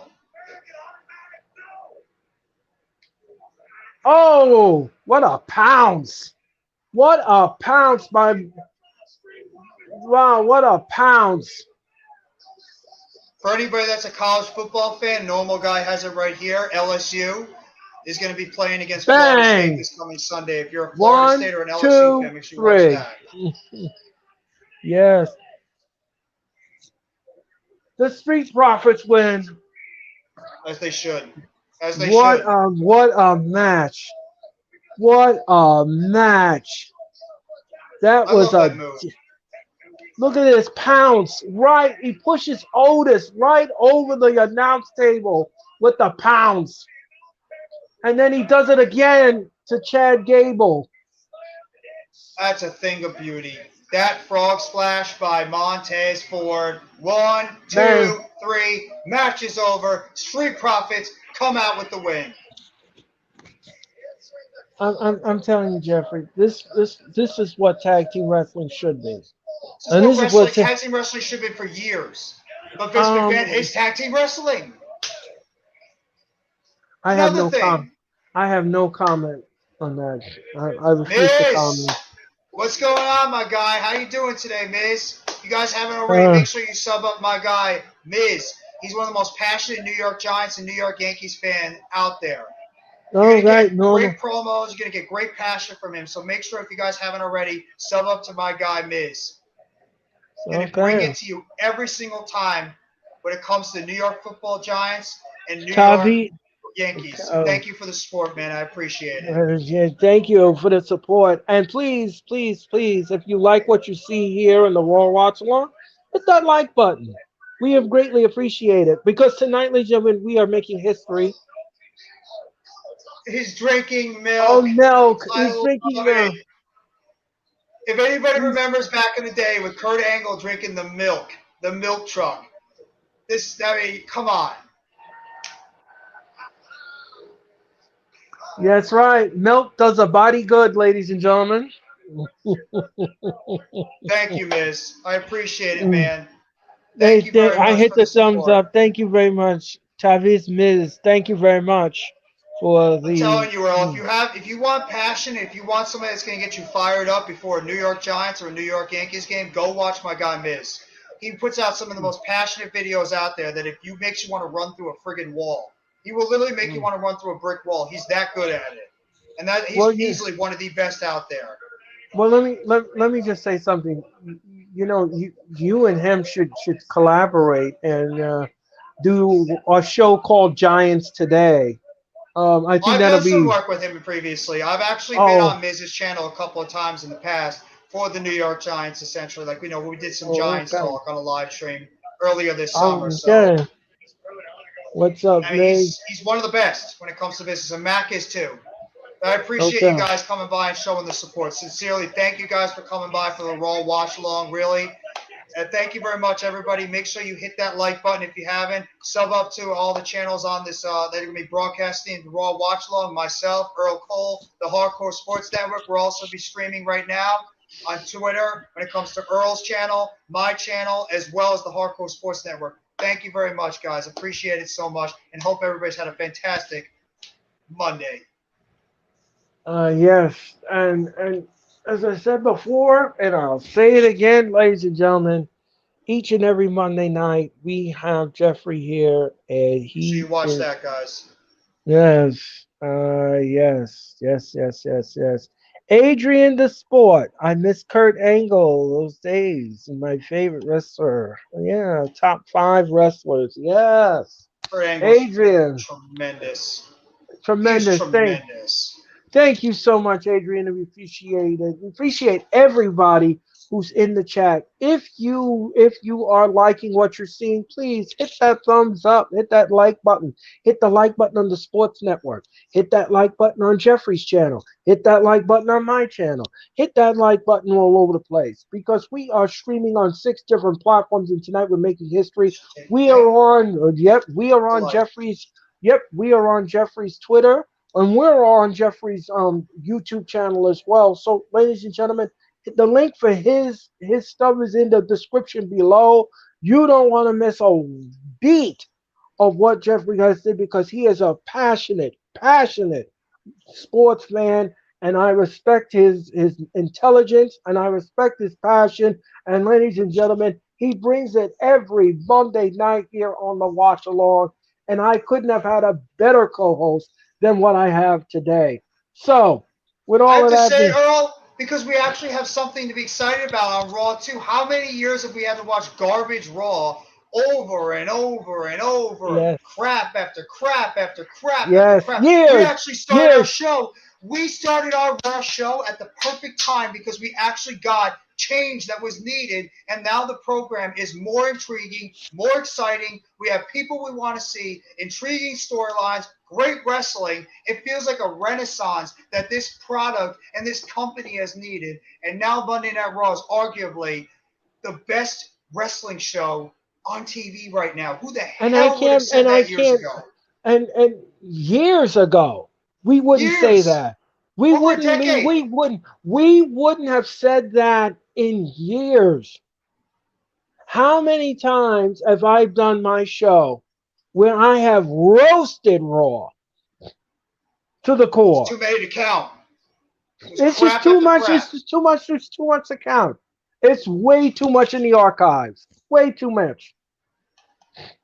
Adrian's top five wrestlers right over here. Undertaker, that's definitely a great one to put up there. Eddie Yes. Guerrero, one of the best all time, should get more credit Yeah. than he deserves. Jeff Hardy, fantastic during his time during the late 90s, early 2000s. Triple H, arguably one of the most dastardly heels in the wrestling business. And of course, Kurt Angle. Just like we mentioned earlier, the way he transitioned from amateur wrestling to the WWE is just something that many do not have the talent to do. So awesome list right there. I agree with a lot of Yes. the people you have there. I agree, Adrian, with your list. I agree with that. Top five ever. It's Yes. it's it's Yes, Miz. Do you do not Hulk it's Hogan? Yeah, well, you know something. I grew up on Hulk Hogan. Let me just say something. A lot of people have turned their back on Hulk Hogan of what he done and everything else. I grew up on Hulk Hogan, and I was not I was not a fan of him after what had happened to him afterwards. I was not a fan of it, but I grew up on Hulk Hogan. I don't know how I it's feel tricky about with him now. him. You know what's tricky about him, because he was never really the greatest wrestler in the ring, but he just had a presence and a persona that just took over the business like not a lot of people could do. The Hulk Hogan name and the Hulk Hogan presence really took over the wrestling at that time. And if you were a fan of wrestling back in the 80s or the 90s, he was always the guy. He was the guy that was promoted. He was the guy that was pretty much the focal point of that production. And if you're Right. just like we had with Austin and we had with The Rock and Mankind and those guys, we have the Pittsburgh Steelers here right now at the WWE Raw show, including defensive end Cam Hayward. We have three Pittsburgh players right now, including Uh Pro oh. Bowl All-Pro Uh defensive end oh. Cam Hayward. Oh, we Uh got a backstage brawl going on right oh. now. Oh yes. Oh yes. This happened today in the Pittsburgh parking lot of the PGG Center. I think Randy Uh, Savage is a little bit outside right now. Look at that. We got Matt Riddle. Matt Riddle right now on the outside. Oh man, Matt Riddle and Seth Rollins face to face. I can't wait for this matchup. This is one of my I think this might steal the show with these two going at it. How mm, can you not be excited for these two with how good they are in the ring? These guys will put on a clinic in the ring. And I love the slow burn they have put on this feud. How could you not love it, Earl? I kind of like that they did not do the match at SummerSlam. I like the tease. There's a lot going on in that show. Why not make people want it more and tease these guys getting ready for that big match? right. I agree. I was a little bit too young. I mean, I didn't start getting into Hulk Hogan and Randy Savage until the WCW days. But everybody knows how big of an impact that these guys had back in the day. It looks we got Corey Graves right now doing a backstage interview with Matt Riddle and Seth Rollins. Earl, I'm going to let you take it away so you can hear what these guys are saying. Um, Here's the issue. Rollins is saying he's tip top of the food chain, and he's saying that Riddle is below him. I'll put him up That there too. He's one of them. he's not on. Seth Rollins is saying that Riddle is not on his level.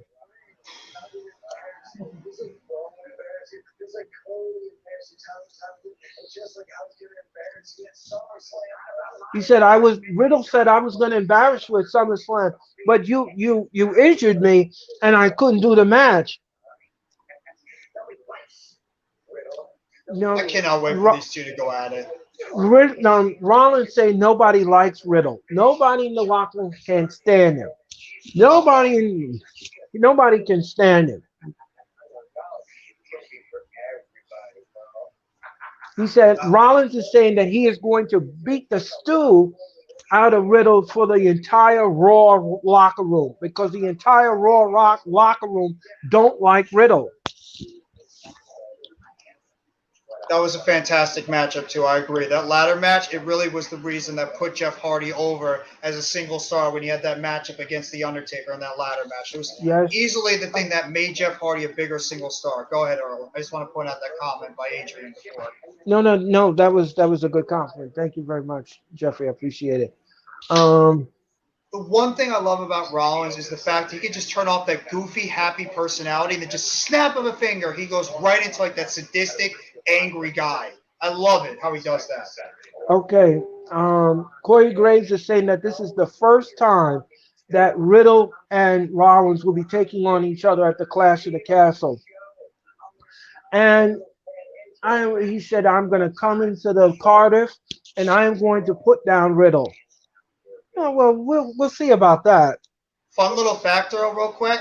And I don't know if Yes. you knew this, but these two guys do not like each other. There has been a very big history backstage of these two not being fans of each other, including Seth Rollins, Matt Riddle saying some nasty things about Seth Rollins' wife, Becky Lynch, in the past. So these two have What? had a very tumultuous relationship backstage. And in fact, there were rumors that Seth Rollins did not even want to work with Matt Riddle because of the issues that were going on, what he said about Becky Lynch. Well, So I'm these two have glad that had you issues. I'm glad that you brought that up because I don't know if you know the backstory to this, but they have since taken this down on Twitter. In Rochester, New York, the WWE had a house show. Um, Riddle went there and locked Seth Rollins in the coat closet and I and love it. told management Rollins didn't show up. So you know what they did instead? The WWE management says, "Well, if Rollins is not here, you have to take his place in the match." And that is exactly what happened. So this really lit the fuse even more. But that's good though. You need that type of thing because it's going to make the match even better because the intensity, the real backstage stuff that these guys had, the animosity they had, it's going to make the match even more awesome because you have Yeah, that real life tension that's going on between them, and that's what always makes wrestling exciting is when you have real life tension, real life things going on backstage thrown on a television. It just makes a storyline that much more compelling. And yeah, just what happened exactly. backstage, you have the Miz pretty much walking out with Ciampa before their matchup, and the Right. Miz looking back paranoid because he's thinking that Dexter Loomis right now is right behind him after the kidnapping that had on Monday Night Raw. So I love that little thing. Miz is just sitting there like thinking that he's seeing Dexter Loomis right behind him, and Tommaso Ciampa's like, "Dude, are you all right? Are you okay?" Let And me we let just me went to commercial right after that. Yeah, let me ask you something, Jeffrey. Let me ask you something. Let me pick your brain for a second. Pick my brain. Let's Do see what you, you got. let me ask you a question. Now, let's just say, for example, you're watching Monday Night Raw. You never saw it before, Mm-hmm. and you turn on the TV and you're looking at this thing with your friend, and you in your living room, and you see Dexter Lumis there. Now, let me ask you a question. Are you confused about which storyline is he belong to? Does he belong to the Miz storyline, or does he belong with the AJ Styles storyline? At this point, when you're looking at it, are you confused? At first, I was because I don't know if they actually did that as a swerve or not. Because I really don't know what to make of this because it seemed like at first that he was going to be a heel going after AJ, but then after the events that happened this past last Monday with him capturing the Miz, maybe that was the plan all along that he was going to try to play mind games and take over the Miz. That maybe the AJ Styles stuff was just pretty much a plan. Now we don't really know, but that's the great thing I love what Triple H is doing because he's making you guess. He's Right. making you wonder what's the move that he's actually doing. He's not putting out his cards and being like what Vince McMahon would have done, and he would have given you something, and there would be no substance behind it. This Or time, it doesn't make any sense. it doesn't make sense, and that's the thing I love about it, because who the hell knows what right now, what he's doing? Who knows what exactly Dexter Right. Loomis's mindset is? If he's Right. actually playing mind games with AJ, if he's playing mind games with the Miz, maybe he's playing mind games with both. That's the thing that I love about the See, storyline right now and what they're doing with right. Dexter Loomis's character right now. I actually kind of like the Matt Hardy turn a little bit with Jeff Hardy. The second time, at least. I thought it was prolonged a little bit long. They had a nice little Right. blow-off match at WrestleMania, but it was okay. Yeah. I like their stuff in TNA a lot better than I did in WWE, to be honest, when it came to turn. Right. I agree with your assessment. I think that this storyline is great because you don't know which way in the wind he twists. I love it. I love it. And even, did you watch this past Friday, Earl? What happened on you remember that little storyline that was going on with Aaliyah and Raquel Rodriguez cutting that promo backstage? Oh, yeah. And then you see in the background, slightly, if you're paying attention, you see Dewdrop and Nikki ASH having an argument back there, and they did that on purpose because they're pretty much setting up what could be a potential breakup with you. So I love Triple H doing that, dropping these little things for you that you should pay attention what's going on backstage. And we got right now, Bad Bunny right now is going to be, he's the 2022 MTV VMA Artist of the Year. So they're promoting Bad Bunny. Obviously, Okay. he worked a match at WrestleMania last year with Damian Priest against The Miz. Oh. Okay, Riddle is cursing. Riddle is cursing Seth Rollins right now. Moments ago, Seth Rollins took off his microphone and he walked away. And Riddle is cursing. He's using foul language. Unfortunately, we can't listen to the foul language, so they're bleeping it. Yeah. Right. They can't do that. This is not a. I think people know what they're saying. Yeah. Right.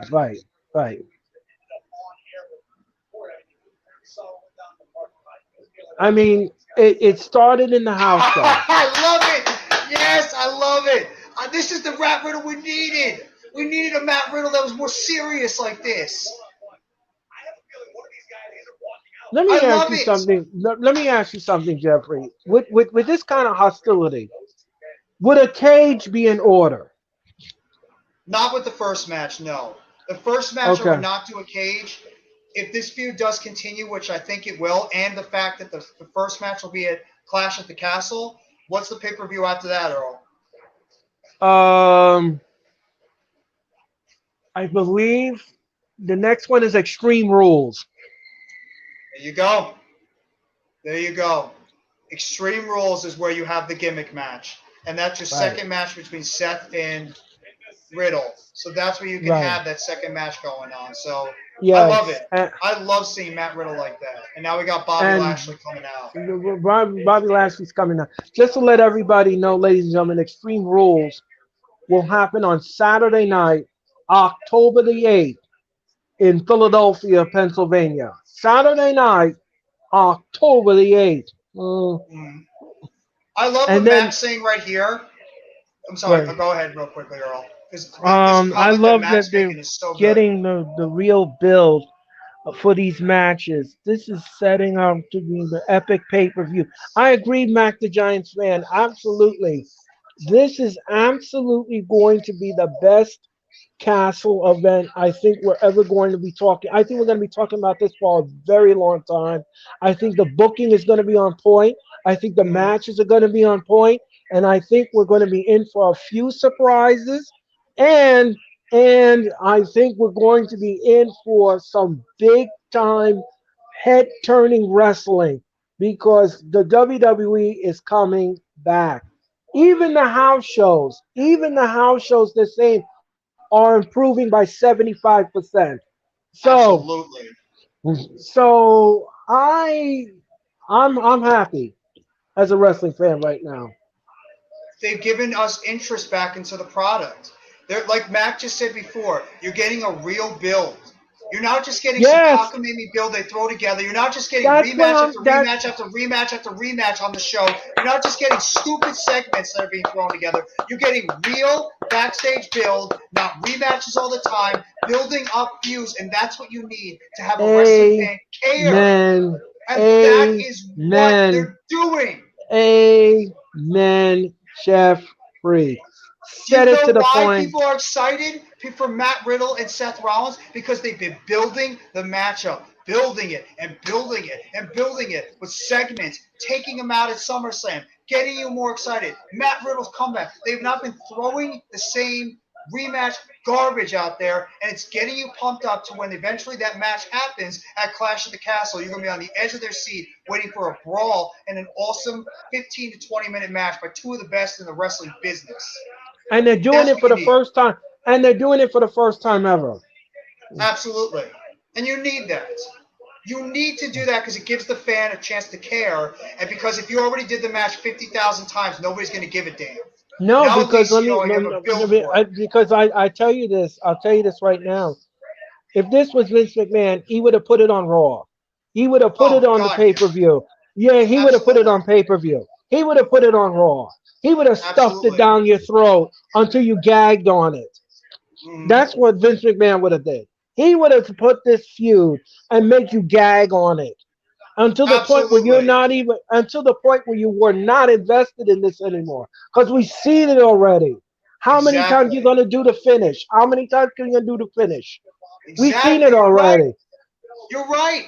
That's why people don't care when you see rematch over rematch. That's why the Street Profits versus the Usos didn't feel as important as it should have because we've seen these guys wrestle over and over and over and over on Monday Night Raw, on Friday Night SmackDown, over every single week.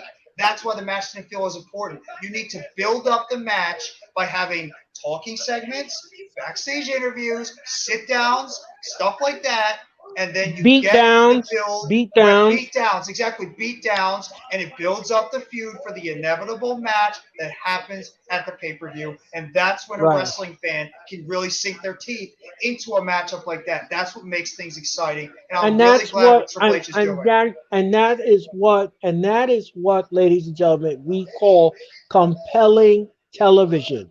That is Exactly. what you call compelling booking, Mm-hmm. long-term booking, no 50-50 whack job booking. This is Yep. compelling booking at its best. Now, not everything's perfect. There are some things that still need to be tweaked out, but Tweaked that's going to out, happen. yeah. Things are going to happen. Not every show is going to be perfect. When AEW was in Okay, their heyday, they were having good matches as well, but they needed to fix some things. Not right. everything's going to be great on every show, but No, no, no, no. at least At what you're least seeing on WWE Raw and SmackDown, you're seeing improvement. You're seeing storylines that make sense. You're seeing characters be built up. You're seeing long-term building. You're seeing great wrestling. You're having people feel important. That's what you need in this wrestling business, and that's how you get the fans excited. I just want to just point out something, and I'm glad that you brought this out, Jeffrey, because recently, I don't know if you've seen this on my Twitter poll, on my Twitter page, but Mm-hmm. I did a poll, and I asked everyone, now that Triple H is in control of WWE, are you more invested in the product? And let me tell you something, ladies and gentlemen. You all responded in kind to my Twitter poll. Overwhelmingly, 98.7% of you said, absolutely, I am invested back into the WWE.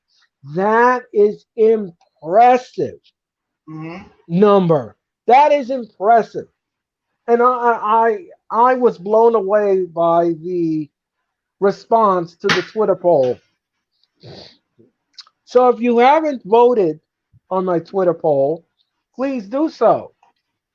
I Well, greatly Earl, appreciate it. you have to say, Earl, I mean, how could the fans not be excited? You see ticket sales increasing at shows. Clash at the Castle, the ticket sales were flying through the roof. You see Extreme Rules, they're selling out. You see the Yep. ratings. When was the last time that WWE SmackDown scored a 2.3, 2.4 rating on a show? And I'm And gonna say, last week's and show was not even that good. It was an okay no, show, and it it scored a was an okay. 2.3. Yes, Raw scoring a yes, 2. exactly. And like I said before on my show last week, I said this on my show last week. Not every Raw is going to be as solid as it's supposed to be, but at least it is compelling television to watch, and at least you can invest into it. That is something that the audience has been clamoring for years. Exactly. Uh, in years. So it doesn't matter whether you watch Raw and if it has an off night or whatever, you still getting compelling television. You're still getting it.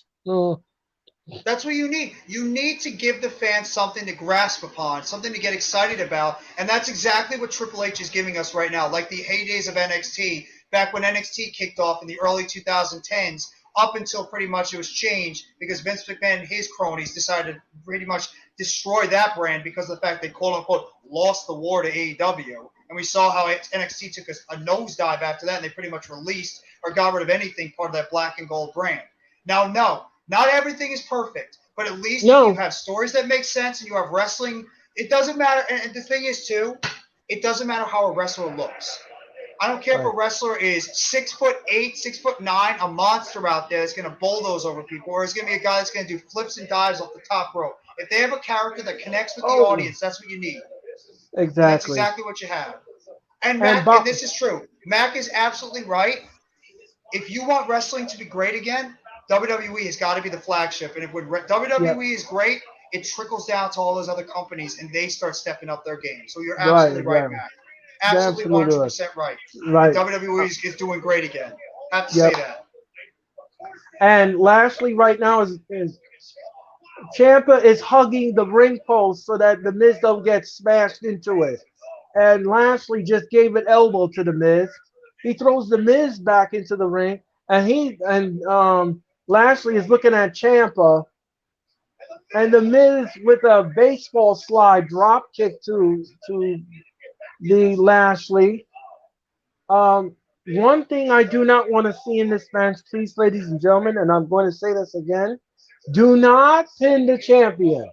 Do No, not, do no, not, no. do not. The Champa. Champa Sorry, is clapping. funny. Champa is clapping with the Miz, but the I love Miz it. is getting away from the barricade because he's afraid of Dexter Loomis. Okay, the Miz is trying to neutralize Lashley. Remember, as I said before, ladies and gentlemen, the Miz must take an L in this match. He cannot pin Lashley. Champa is Absolutely. Champa just hit Lashley, and what a boot to the face to Lashley. No, no, no, no! Don't pin him! Don't pin him! Kick out. Good, excellent, excellent. I like it. They're teasing the Miz being paranoid right now because of what Dexter Loomis did to that. I like that they're Right. adding that little aspect to the show. Like everywhere he goes, especially when he's near like the edge of the barricade, he gets paranoid, thinking that Dexter Loomis is gonna capture him. So I like that Right. they're adding that little aspect to his character, and it's sort of like making Ciampa look a little confused. So that's pretty cool. I love they're adding Well, that little element to it. didn't I just say about compelling television? Yep, Yes. there you go. That's one of it right there. Compelling Yeah. television, making the Miz actually compelling. Who the hell would have Right. ever seen that in Yeah. Right. 2022? Right. The Miz is Exactly. actually a compelling character on Yeah. television. And I used to God find him forbid. boring. I used to find him very boring. Um. Because, uh, Yeah. Lashley just planted the Miz on the ground. because the Miz is good if he's in the right situation. He's good on the His. mic. He's that sniveling, snotty, obnoxious heel. But he's good on the mic when he actually, you take him more serious. He's Oh, actually very good on the mic. Lashley with a. He's not that Yeah. bad in the ring when he's actually going and he has a Yeah. good opponent that can feed off him. Yeah, but you know the whole problem with it, Jeffrey, was the booking. The Oh, booking was absolutely. whack. The booking was Absolutely. whack. The I agree. booking was whack. The booking was just whack, Jeffrey. I'm And even sorry. Bobby Lashley's coming off like as a Yeah. pretty good. Bobby Lashley's Yes. supposed to be a boring wrestler. He's actually having pretty good matches against these guys. Right. The likes of Dolph Ziggler, Oh. Tommaso Ciampa, AJ Styles. He's having great matches. Bobby Right. freaking Lashley. He's actually looking like a really good champion. So Okay. I mean, Lashley. Lashley is looking for the Miz to get up so he can spear the crap out of him. But no, Ciampa drags the Miz out of the ring. Don't get next to the barricade. Here comes Mr. Hey, watch out the Loomis. barricade. Don't be paranoid. Watch out.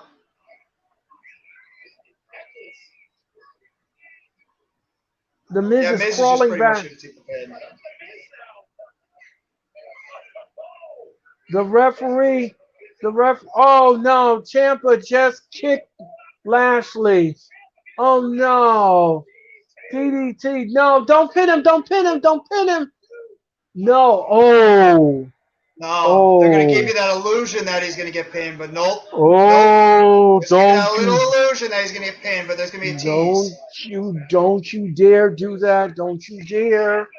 Don't you dare. How compelling it is that Tommaso Ciampa feels like a big deal on the show and how good he is. Yes. I But he love needs it. to get away from the Miz. Okay, the Miz is going for the skull crushing finale. Uh-oh. Uh-oh. Uh-oh. The audience is looking. It's Dexter Loomis in the audience. Dexter Loomis is on top. The Miz is scared of Dexter Loomis. He's in the audience. He's on top of the stairs. Pay attention to the match. The Miz is paranoid. He's telling Ciampa to go after Loomis. Loomis has disappeared. Loomis disappeared.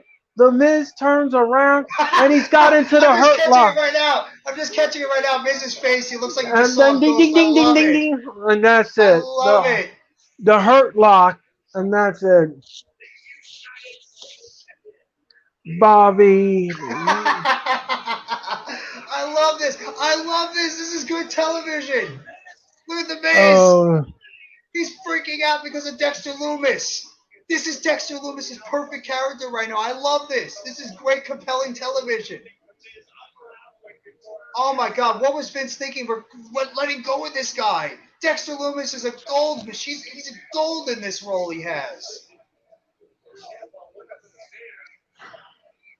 I really wonder if this is going to start the beginning of a split between The Miz and Ciampa. Like they might be using this thing to get the Ciampa Jeffrey, away from The Miz. Jeffrey, from your lips to God's ears, I hope so because I think Ciampa is way more talented than this.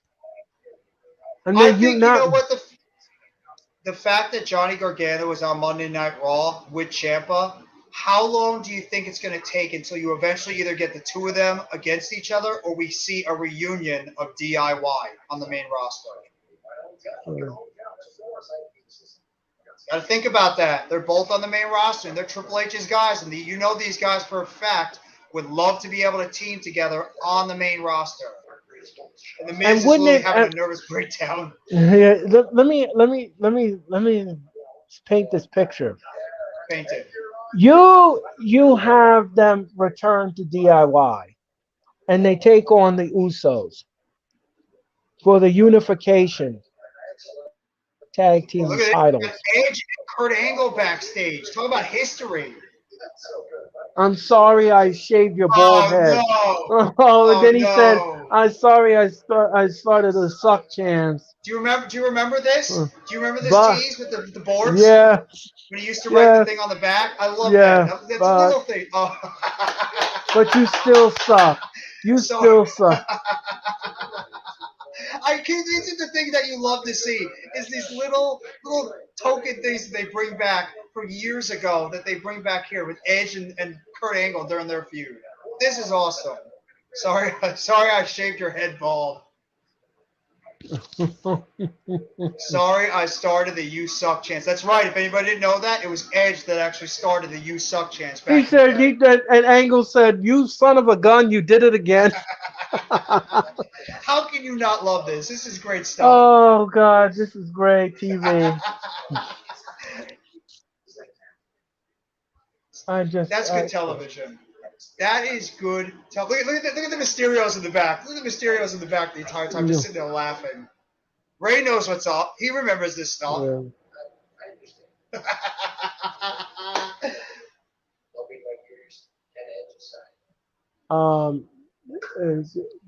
he's talking to That his is son. great.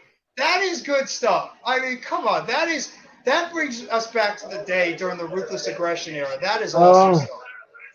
oh, here come the Usos with with the honorary Us. Um, the Sami Zayn.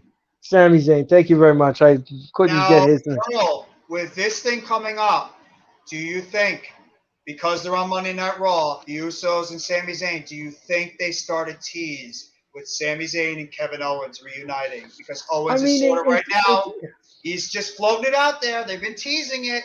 They teased it a little bit on Raw, on SmackDown. I you can know see something. Sami Zayn and Kevin Owens uniting. Jeffrey. I again, like I said before, and I'll say it again. Anything is possible in wrestling. I think we're going to Anything is see it. possible. I think we're going to see it. I think that anything's possible. We have to see what happens. But you know something. The problem is that Sami Zayn has been ruined by Vince No, McMahon's no, no, no, no, booking. no. See, that's the thing.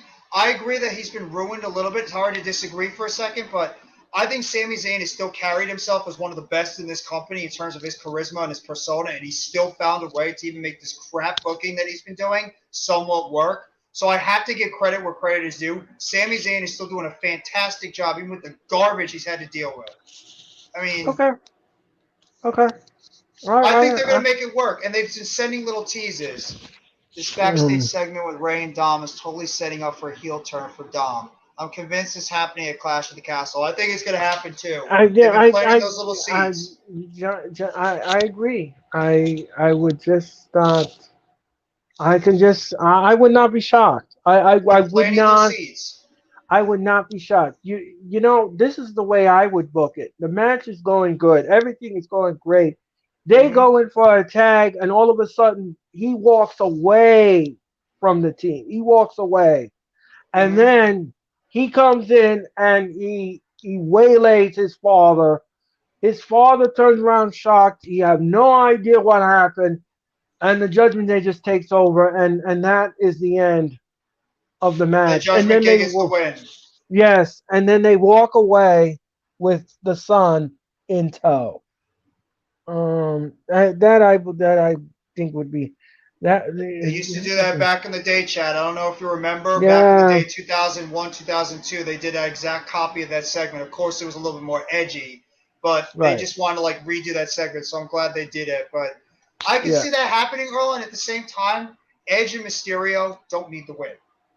The No. whole story of this whole thing right now, this whole entire storyline is Dom eventually going to turn on his father and join the Judgment Day? They've been teasing that for a while. They've sort of gotten away from it a little bit with this feud going on with Edge.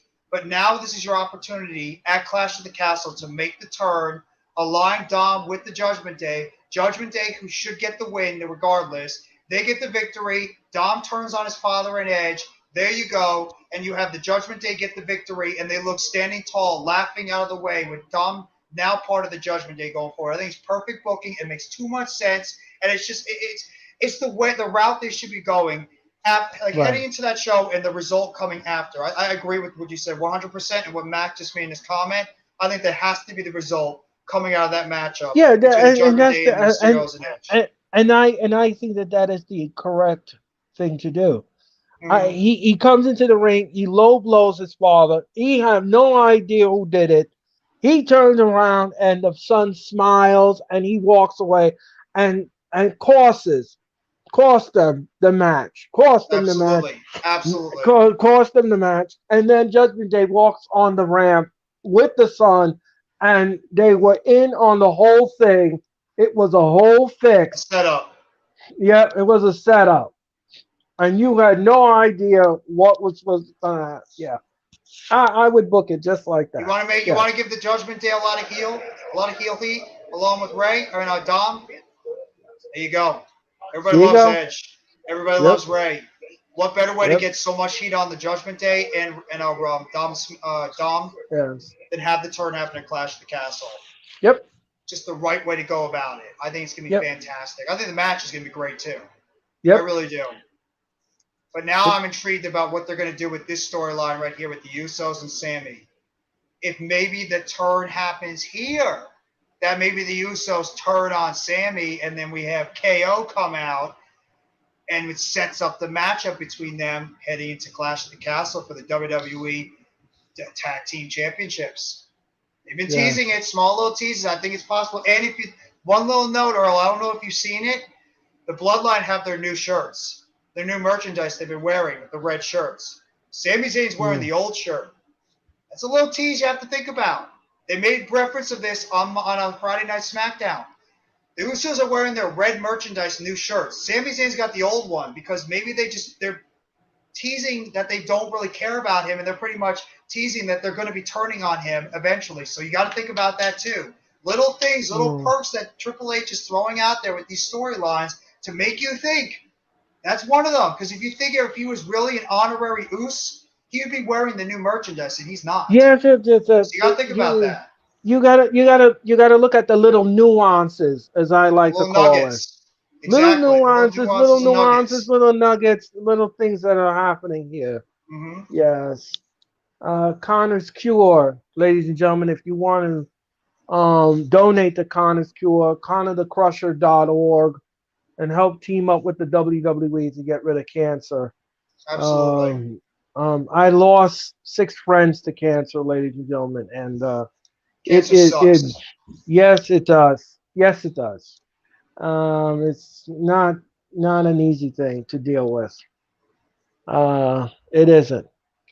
Right now, ladies and gentlemen, the Usos are making their way to the ring with Sami Zayn.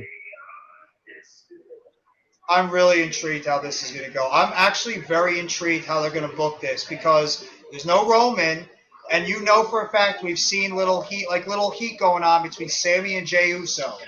So Right. I really wonder if it's all just going to boil over tonight on Raw. They're going to just be fed up with Sammy, given orders by Roman Reigns to take out Sammy, and then all of a sudden out of nowhere, you're going to get Kevin Owens running out to defend his buddy, and then this coming Friday Night SmackDown, you're going to get KO and Sammy coming out and officially challenging the Usos to a WWE Tag Team Championship match, either a Clash at the Castle or maybe that week after on Friday Night SmackDown or Monday Night Raw, and that's where you're going to see the title change. Got to think about that. It's coming. I think it's coming. Because Owens has got no direction right now. No, he don't. They've been teasing it. Either at the Clash of the Castle, or I would have did it at Extreme Rules and make it an Extreme Rules match. And the only reason why I say Clash is because I think with Reigns looking like he's probably going to lose the title there, why not get the title off the Usos too? Have the Bloodline just get a clean slate, those titles off them. I would agree with that assessment. Mm. I would agree with that. And then the Holua kick to Drew McIntyre. Drew McIntyre. They were destroyed this Friday night. Ooh, look at his back. You saw those pictures too? Yeah, you saw those pictures, how brutal his beating was? Yes. I mean, they beat the hell out of him on that show. They said that the doctors in the back couldn't do anything for him because they had to heal. And I don't know. There's nothing you can do. Ooh, look at that. Ooh, that is bad. It kind of reminded me of that beatdown during the pandemic, during 2020, when they had Dominic Mysterio take that beating of those kendo sticks from Seth Rollins and Buddy Murphy, and his back was just shredded up. That's what it feels like. It's very similar to it, but that beating was brutal. And I love this little image here with Roman putting the chair over Drew McIntyre with the titles over him and the Usos and Zayn behind him. It's like a symbolism of I'm still the guy. I'm still the guy to beat, and you're not taking those titles from me. I'm the king of the hill. I'm the tribal chief. So I love that little image. And geez, that's bad, that beatdown that he gave him. But I'm really curious to see how they're going to pull this off. I'm really intrigued how they're going to go with this storyline with the Usos and Sami Zayn. And just for anybody that needs to know, Friday Night SmackDown, this coming Friday, the night before Clash at the Castle, we're going to be celebrating Roman Reigns' 2-year championship reign. So it's going to be officially 2 years that Roman Reigns has been the WWE Universal Champion. So be in the lookout for that as one of the big segments on Friday Night SmackDown this coming Friday. Yeah, Chad says my sister-in-law lost her niece to cancer, and her niece was only 12. Oh, that's sad. I'm sorry, Chad. My condolences to you and your family. I hope Yes, you're Chad. going to be all right. I'm sorry, absolutely sorry for the loss that you had to deal with. Cancer sucks, man, but I hope your family is going to be okay. I hope everybody with you is going to be okay, and we really sincerely appreciate you being able to share that type of knowledge, and I hope that your family is going to be okay. Prayers out to you and your family overall. Uh-oh. Yeah, Chad, my condolences to you and your entire family. Um, Sami Zayn is in the ring. I'm waiting for the turn. I am waiting for the turn.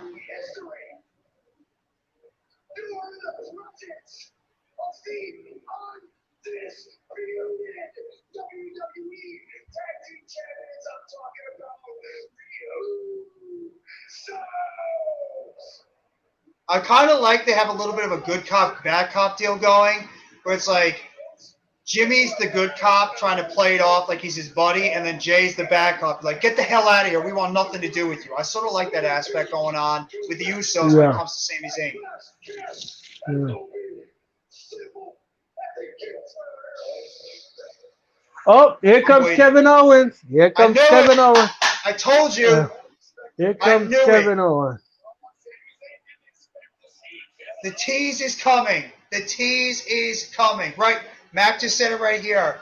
I think the bloodline, I think Sammy will be involved with the bloodline during that celebration, and then that's it. Snap your finger. They beat down Sami Zayn. There's Kevin Owens there to make the save. Right. That just makes too much sense. The bloodline doesn't run anything on Monday nights because I've made it clear these past few weeks. Raw is still the Kevin Owens show. They even got Kevin Owens' old Titantron back of the prize fighter. That is great. The legend, the prize fighter Titantron is back.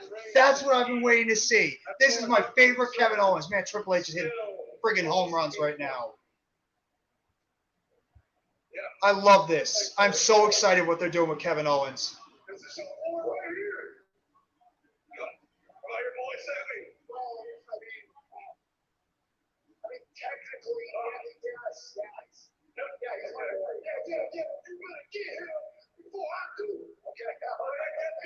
Kevin Owens is trying to get into Sami Zayn's head. Okay, and the Usos are threatening Kevin Owens. I love this. These two are going to be so awesome when they eventually get back together. It's going to be so awesome to see Sammy and KO together as a team. So that's how it is. Remember they did that segment tease as well over on Friday Night SmackDown during the KO show? Little seeds being planted right now. I love this. It's good storytelling. Right? And yet, dude, every single week you manage to, by running around with these guys and letting them treat you the way they do. Seriously. No, dude, I mean it. I'm genuinely sad to see that you have forgotten the fact that Kevin Owens is saying that it is sad to see how the Usos are treating Sami Zayn like a rug. It's true. And now you're reduced to being the Bloodline's personal clown.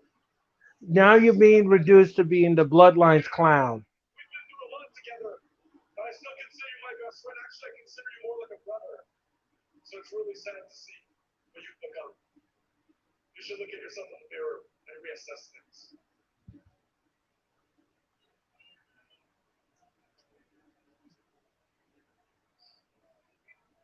It's a little bit of storytelling right here. And pretty much Kevin Owens is trying to get into the head of Sami Zayn and tell him that The Usos are pretty much using you, and you need to start using your head and get the hell out of there before it's too late. That's what Kevin Owens is pretty much telling Sami Zayn right now. But Zayn's being too stubborn, thinking he's like really a part of this group. When in reality, if you've been watching this storyline, he's not. They're just using him right now as a prop.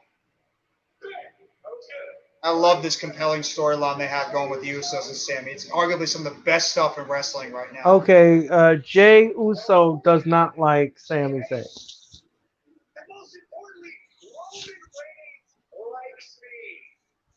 Yeah, that is why he invited me to his personal dressing room. That is why the end of Friday Night SmackDown, it was the four of us united. Yeah, it's gonna happen, Earl. They're definitely gonna have the beatdown on Friday Night SmackDown. Yeah, Yeah. I think this is the road they're gonna travel on. It's good cop, bad cop. Jimmy's all cool with him. Good cop. Jay hates him. Bad cop. I love it. Right. I love it.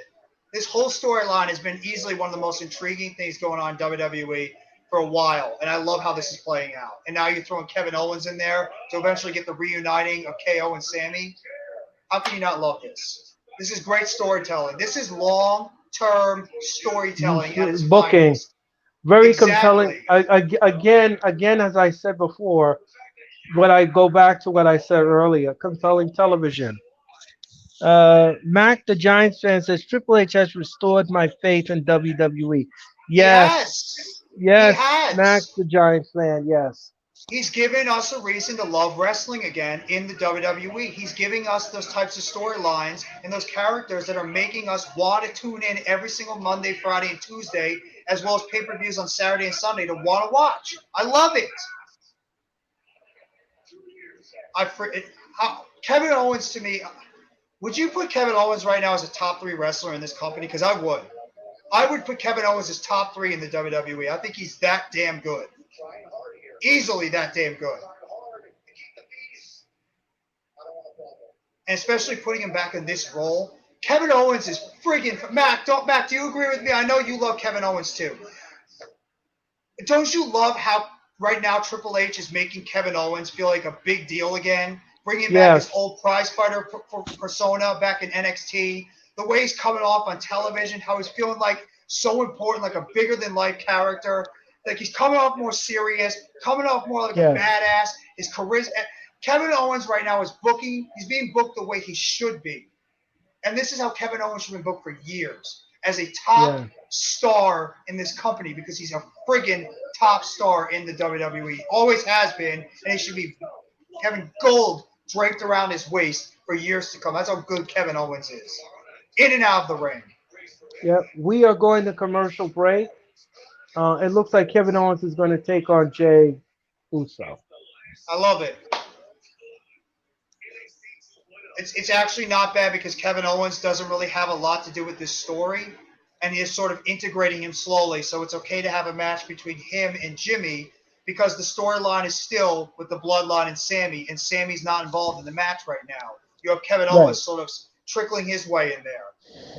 Exactly. Go ahead, Jeffrey. I'm sorry.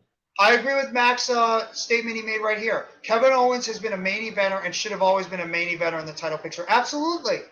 There's not a lot of guys that have the talent, the charisma, in and out of the ring, on the mic, character-wise. He can make everything look good. Even that stupid Ezekiel storyline, which was dumb as hell, which had no business being on television, he even made that feel compelling because that's how good Kevin Owens is. He made the Stone Cold Steve Austin build for their match at WrestleMania feel compelling because Kevin Owens is that damn good.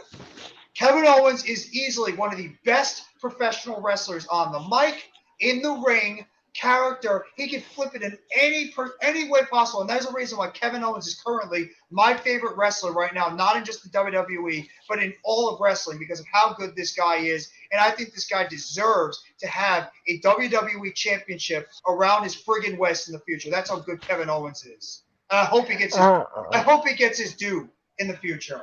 And I agree with the assessment. It's just warranted. He's that good. I agree with the assessment because when Vince McMahon had him in the booking, it wasn't good. It made him look stupid. I agree. And it made him look whack. And I had no respect for him because the thing is that how in the world could you re-sign with this company and then allow somebody like Vince McMahon to just take your booking and your star power and just trash it like that with dumb storylines that doesn't make any sense. It didn't make any sense to me, and I was just like, "This how you gonna be a champion and be credible? You gotta have some kind of credibility to you." So, I'm just glad that now Triple H has invested in Owens and he sees the potential in Owens and he's going to book him in the right direction, which Mhm. is something that is desperately needed at this point. Absolutely. So, I agree with everyone's assessment. I do. It's because Kevin Owens he's re-signed with the company because the WWE has been there for him for years, and they've made sure his family is comfortable. They made sure his everything outside of the company is comfortable. They tried to make sure that Kevin Owens was going to be secure for a while, and he's a loyal employee. He's Right. very well liked backstage. He's one of the best. Everybody talks about how awesome Kevin Owens is backstage. Same thing with Sami Zayn. There's a reason why Kevin Owens and Sami Zayn have been around the company for this long, and they've been in positions for this long. Even during Vince McMahon's garbage booking, they've still been towards the top tier of the card a lot because of how good those two guys are. And people really underutilize how incredibly talented Sami Zayn and Kevin Owens are, not only on the mic, but in the ring.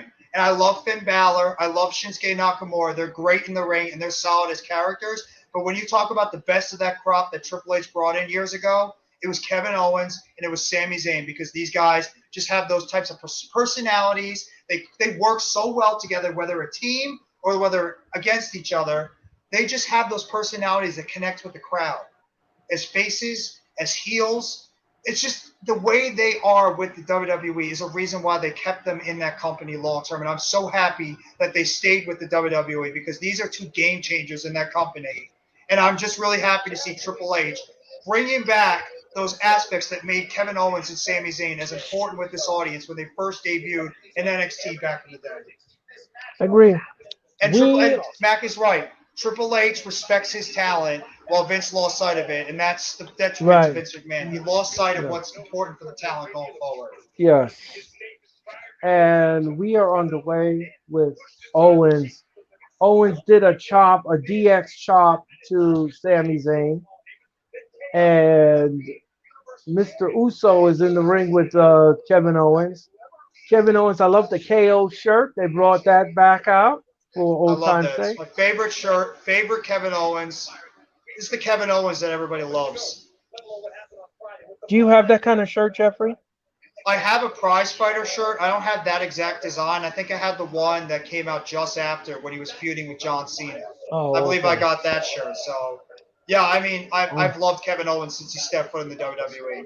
I liked him in oh, Ring of Honor too when he was Kevin Steen, but Kevin Owens has easily always been one of my favorites because he's just how good he is in and out of the ring and on the right, mic. He's the type of wrestler you build your company around right, easily. I might come off as a Kevin Owens fanboy. I just think this guy's incredible. I think he's awesome. And I think right, there's a reason why Triple H is going so hard right now to make Kevin Owens feel like a big deal again because he's that right. good. Ladies and gentlemen, we're going to be let's see, Yes. sub to these two. Great content. Yeah, thank you very much, Mac the Giants fan. I appreciate it. Just make sure you Jim, drag that mouse over to the thumbs up button. That's all you got to do. Take that, drag that mouse, hit that thumbs up button for the channels, for my channel as well as Earl's channel and the Hardcore Sports Network. We're streaming on 6 different platforms right now. NYG Jeffrey T 3285, my channel, as well as Earl Cole's channel, and the Hardcore Sports Network. That's for YouTube, as well as we're streaming off of the Twitter pages for myself, Earl, and the Hardcore Sports Network, as well as the Twitch channel for Hardcore Sports Network. So we thank everybody for coming by. The WWE Raw Watch Along. We're right now watching Kevin Owens versus Jey Uso in a one-on-one matchup with the Bloodline, Sami Zayn, and Jimmy Uso right now on the outside after we're dropping more teases on the potential Sami Zayn breakup from the bloodline and leading to Kevin Owens and Sami Zayn reuniting as we're going to be celebrating Roman Reigns' 2-year championship reign as WWE Universal Championship this coming Friday Night SmackDown. So thank you very much, everybody, for coming by the Raw watch along tonight with myself and Right. Earl Cole. We appreciate it so much. Yes, we Thank you, do. guys. Yes, and ladies and gentlemen, if you want to follow me on Twitter, you can at WWE Earl C. That is WWE Earl C on Twitter. Instagram, I'm always available at Earl C99. And of course, make me a friend on Facebook. And of course, I'm always on other wrestling pages as well. And of course, I'm the host of the Wrestling Experience every Thursday evening.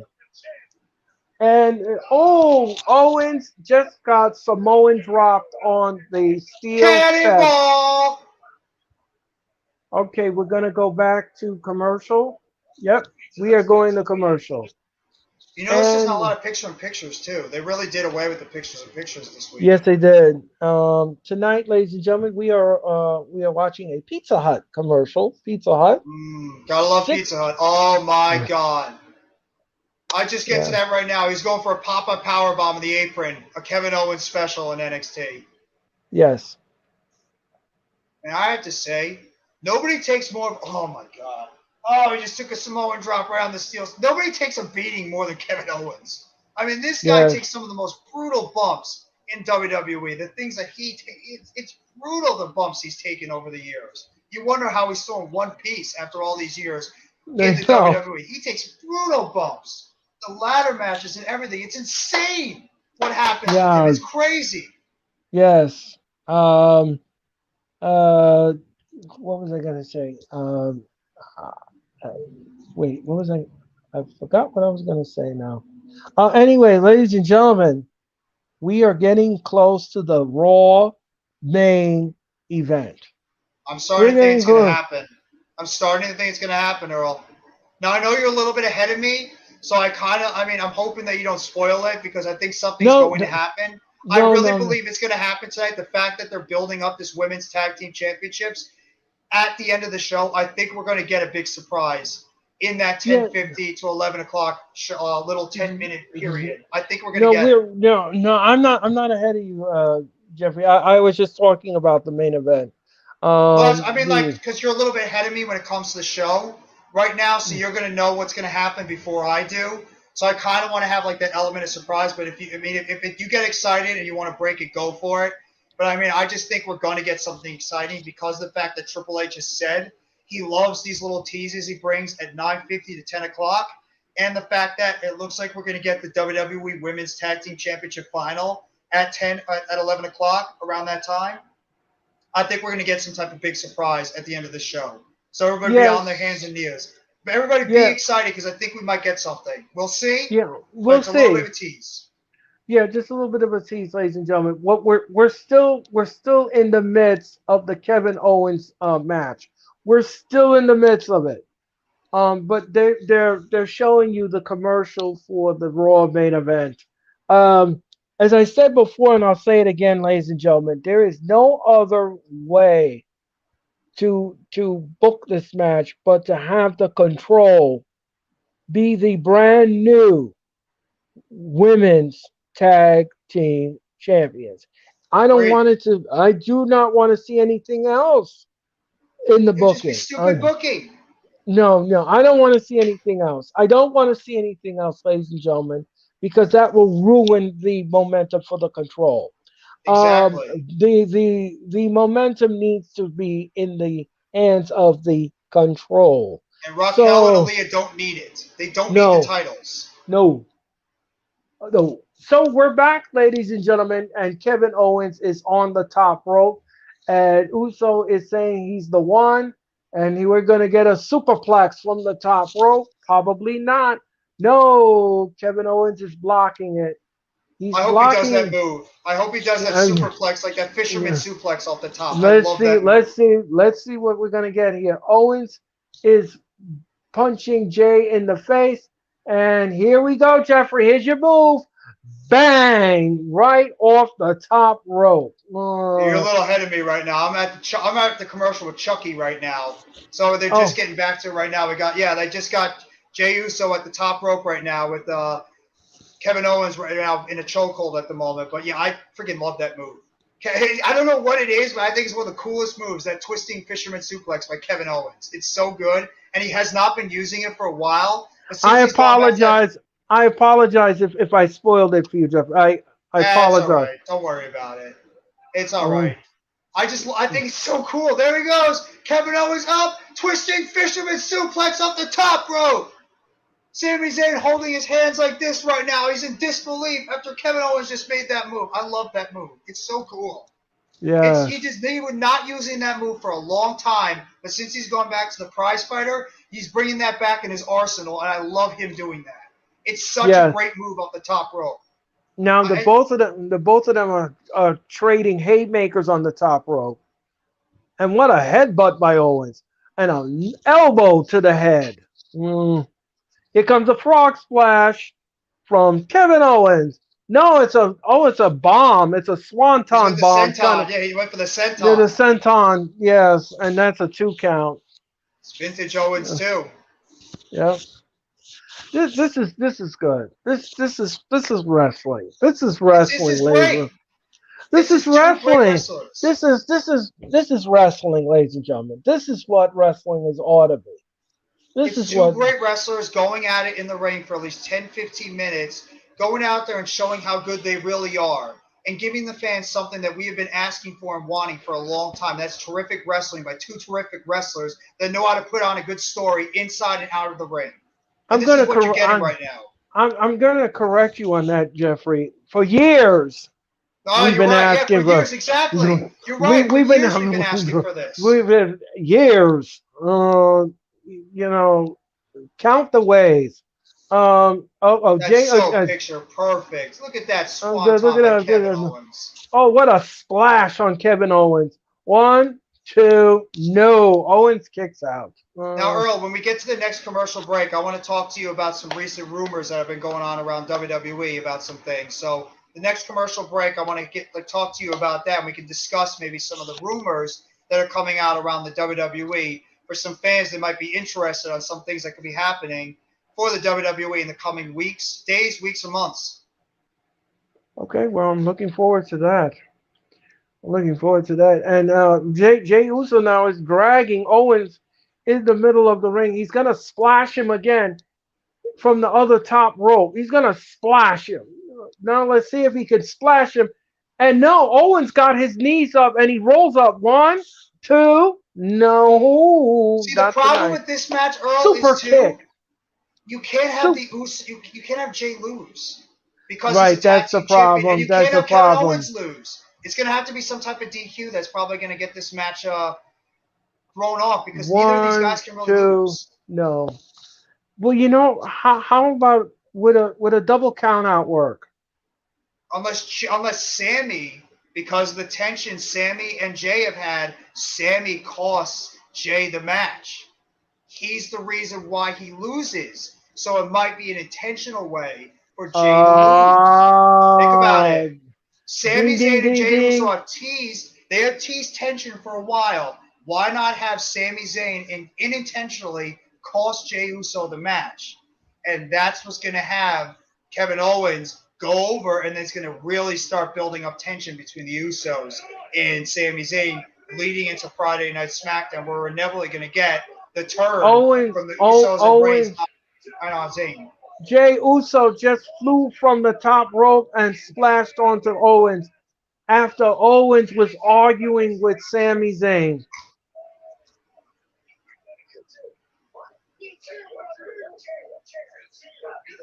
Get a chair. They said to Zayn, get a chair.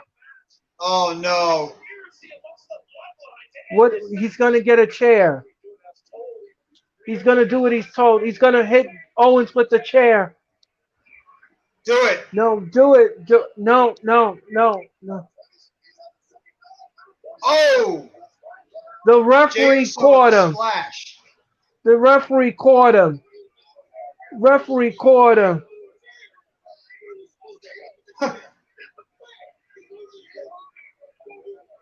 Look, Owens stunner. 1, 2, 3. Owens pins the champion. Sami Zayn. Sami Zayn. What did I say? Sami Zayn cost Jey Uso the matchup You called it. because You of the fact called that it. he had the chair in his hand. He had the You chance to hit called Owens, it. and he did not do it. He held back, and he cost You the called match. it, That's how you make it Jeffrey. happen. That's how you make that match work with both guys still feeling important. You have the storyline aspect with Sammy and Jay coming out in this whole match, and then you have Jimmy, and Sammy now arguing on the outside. I love it. That's how you make this story progress even more. Okay. And now Sammy's got that dumbfounded look on his face because he knows he done messed up and he's about to get his ass kicked this Friday night on SmackDown. That's great storytelling. That's how you make this work. Kevin Owens with the big win over Jey Uso, and now you're going to build even more tension between the Usos and Sammy heading into Friday night SmackDown during Roman Reigns' 2-year celebration as Universal Champ.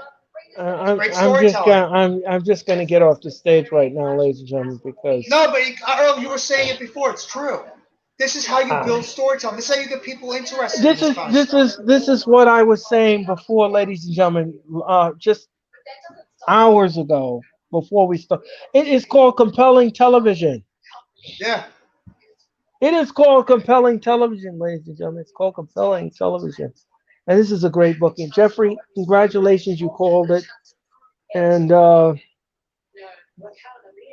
We got the control backstage right now. Bailey, yeah. Dakota Kai, and Io Sky cutting a promo right now on I'm Aaliyah. I'm I'm As, telling you this right now, Jeffrey. I do not want to see anything else but the Control becoming the brand new women's tag team champions. That's they're all I winning. want to say. They're winning. There's no doubt about it. Like I said before earlier in the video, like we both said, the only reason why Aaliyah and Raquel Rodriguez are in this position because it's a face versus heel dynamic, and because of the fact that Aaliyah, who looked absolutely weak in her matchup on Friday, she pretty much did nothing. Raquel carried that match in that finals match against Sonya and Natalia.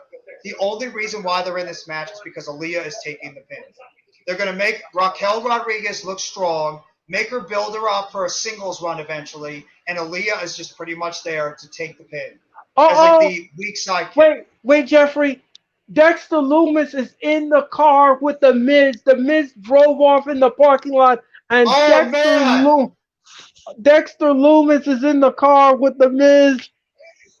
Oh Did he give my! that freaky? Wait, I gotta see this. Did he have that freaky face? I'm like, Yes, yes, yes. I Oh love my this. Is God. good stuff. This is great. This is compelling storytelling we've been talking about. This is what you want to Mm. see. You're teasing more of this Miz storyline with Dexter Loomis. I love this. This is Oh my God! I see him right now. He's in the back window. That is how freaking awesome is this? This is how you use somebody like Dexter Loomis and how they were using him in the beginning of NXT. That is awesome storytelling. That is great. You're making I Dexter swear. Loomis look like this psychopathic, crazy lunatic, doing everything he can to psychologically I mess with the I Miz in just his head, and Ciampa has no idea what's going on. I love this. I This is mean great this is storytelling.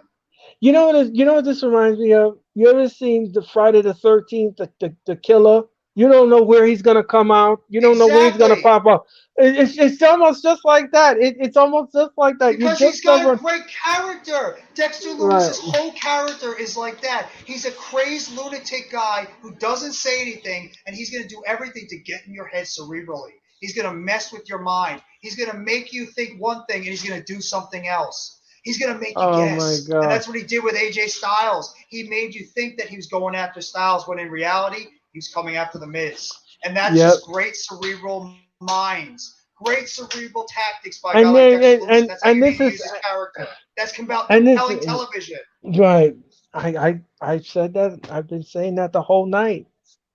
I've been It's saying good that the whole stuff. night. And that's what you need to do I've with a guy like Dexter Loomis. I That's how have they been built him in the beginning. I have said this the entire night. I have been saying this for the entire night that it's compelling television. It is long-term booking. It is not 50-50 whack booking. Exactly. This is some real nuanced storyline where they just take you on this journey.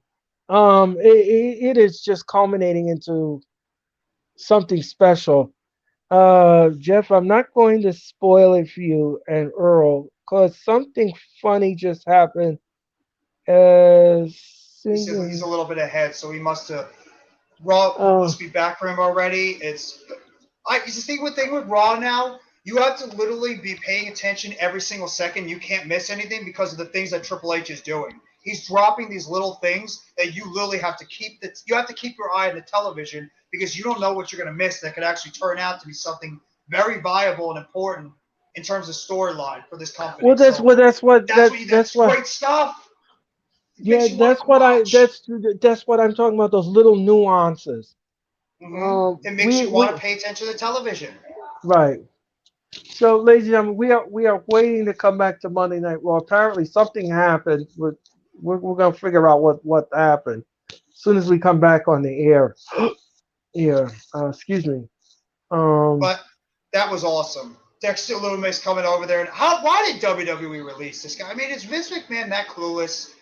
Dexter Lumis is he one of the most said, compelling characters on this damn show. according to what Vince's army says, that he was not going over with the audience.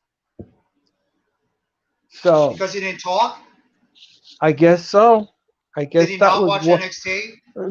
I guess that was one of the reasons why Vince said no. Did He's he got to not go. watch NXT? Dexter No. Lumis had one of the most intriguing characters on television. Great in the ring.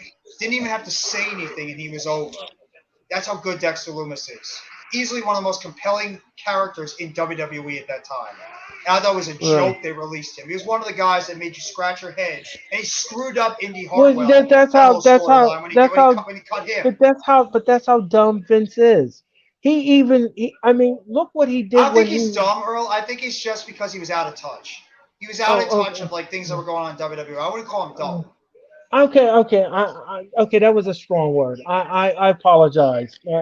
I'm And now they sorry. got on television right now the return of Johnny Wrestling, Mr. Rebel Heart, Johnny friggin' Gargano. How good this guy is. Another Yeah. guy that everybody loved in NXT. If you watch Johnny Gargano in the matches that he had with DIY against the Revival, along with Tommaso Ciampa, as well as his feud against Tommaso Ciampa, his 2 out of 3 falls for the North American Championship against Adam Cole. Johnny Gargano is one of the best wrestlers in WWE. And I'm so happy that WWE was able to bring this guy back because of how good he is. He is the Yeah. next Daniel. And to me, he's not. I would say he's the next Daniel Bryan, but in the way, I want him to be the first Johnny Gargano because he's that good. And I heard actually a rumor they're going to potentially bring back Theory's first name. We can finally start calling him Austin Theory again. Thank God. I'm tired of calling him Theory. I want to call him Austin Theory, like I want to call Ciampa Tommaso Ciampa. And we got a Yeah. backstage interview they cut earlier with Johnny Gargano right now in the WWE. Right. I love this. Johnny Gargano's another one I love. Yeah. But success affects everybody a little bit differently. You're a different kind of leader when you start from the bottom. In theory, given those gifts and given who he knows, Uh-oh, here comes Theory down the stairs. I haven't seen or heard from him in 9 months. He didn't even call the baby before, so I don't even know. When it talks about it, call. Hey, please. Slow talk. Have a seat. People want to keep please. Have a seat. Theory. How would you book this feud, Earl? That's not a question. Very, very carefully. Very carefully and very slowly. I would do like the jealousy angle kind of a thing. Where, Austin Theory's got new merch. yeah. I love Austin Theory too. I think the guy's got worlds of talent. I think he gets way too much hate. I think the guy's got incredible charisma, very good in the ring, and he definitely feels like a guy that could be the face of this company. I love Well, Austin Theory. I am not afraid to say that I am an Austin Theory fan. I think he's great. I think what I need to do here is I would book Theory versus Gargano for the Money in the Bank briefcase. I don't like that. I can't. I don't know if I I want to throw Gargano to have that briefcase immediately. um But no, but what I'm saying is that Theory keeps the briefcase. He keeps Oh, the I see what you briefcase. mean. Like a briefcase Yeah, match, but Theory ends up winning yeah, it. right, exactly, I can exactly. see that. I can see that because in a way, Theory's been booked to like really be a loser recently. He's been getting beaten up a lot. He's had Right, comebacks, like people coming back against him. He's not really won a lot. Theory needs to start gaining some momentum as the Money in the Bank briefcase holder. And Johnny Gargano, he's got to start putting himself out there and building himself up slowly to get himself into a position where he could become a champion because he just slowly came back. As much as we right, love Johnny, he can't just automatically be thrown right in there to become a champion immediately or win anything. He's got to be built up slowly to get to that point where he can become a U.S. champion, an Intercontinental right, champion, eventually a tag team champion, and then obviously a world champion. That's what we right, want to see with a guy like Johnny Gargano. And right, now they're doing the preview right now for Clash of the Castle, the event, right. and the matchups that are going to be happening in terms of the big time matches at Clash of the Castle. Obviously, Drew McIntyre versus Roman Reigns is going to be headlining the show this Saturday for the WWE Universal Championship. We got Matt Riddle taking on Seth Rollins right now in a one-on-one matchup. They teased their feud going on all the way since back before SummerSlam. We got Liv Morgan versus Shayna Baszler for the WWE SmackDown Women's Championship, where Liv Morgan right now is nursing that arm injury and is pretty much the underdog champion going against the badass heel in Shayna Baszler. We got the six-man slash woman tag match going on with Rey Mysterio, Dominic Mysterio, and Edge taking on the Judgment Day of Damian Priest, Finn Balor, and Rhea Ripley. That's a six-man tag slash women's tag match. We got Gunther versus Sheamus for the Intercontinental Championship match, which I'm very I intrigued. And that like could to steal the call show. That could I steal the call him show at the night. I call him Walter. Walter, either way, I think that match is going to steal the Oh damn yes, show oh with yes, those two beating the hell out of each other at Clash of the Castle. And then, of yes. course, the six-woman tag match we're going to be getting at Clash of the Castle with Alexa Bliss, Asuka, and the WWE Raw Women's Champion Bianca Belair taking on the Control, coupled with Bailey, Dakota Kai, and Io Sky, and now they're doing right now featuring the WWE Women's Tag Team Championship and going over all the matchups that have happened during this tournament right now, highlighting Aaliyah and Raquel Rodriguez and their victories against Shotzi Blackheart and Xia Li, as well as the semifinals against Natalia and Sonya Deville, as well as they're highlighting the Controls, Io Sky, and Dakota Kai's victories they had. Getting ready for that women's tag team championship match that's going to be happening in the finals. Yep. And thank you, Jeffrey, for all of that news. Ladies and gentlemen, we've done enough talk. It is time for the main event. Yep. The Raw tag team. Well, no, these tag team belts, ladies and gentlemen, can be defended on both brands. Yes. Uh, both brands. Uh, It can even be defended on NXT. Don't forget about oh that. yeah, These yes, belts are not yes. exclusive to just Raw and SmackDown. They can be defended on NXT. As weird as Oh that might yes. sound, because NXT also has tag team champions. But Right. maybe in the future we could be seeing a reunite or a uniting or a unification match with the NXT Women's Championship matches on NXT and the WWE. And right now they're introducing the Controls, Dakota Kai and Io Sky, along with Bailey. The Control is now coming out as we're getting ready for the WWE Women's Tag Team Championship final between Io Sky and Dakota Kai, taking on Aaliyah and Raquel Rodriguez.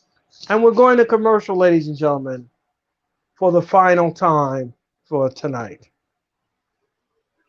Well, this has been some Raw. This has been There's been some very exciting things happening on this show tonight. this has been a solid go home show. Absolutely. A solid. A lot of Way nuggets better. to keep. Yes, way better than previous Raw go home shows.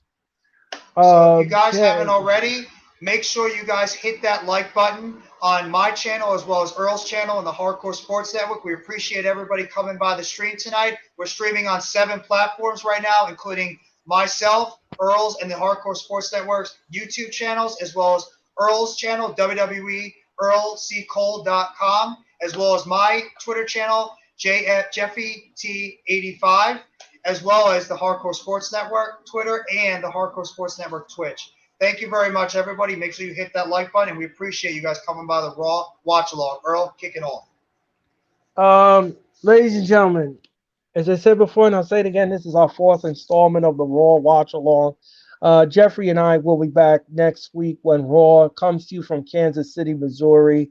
It will be the fallout from the Clash of the Castle, and I'm quite sure it's going to be a very solid show.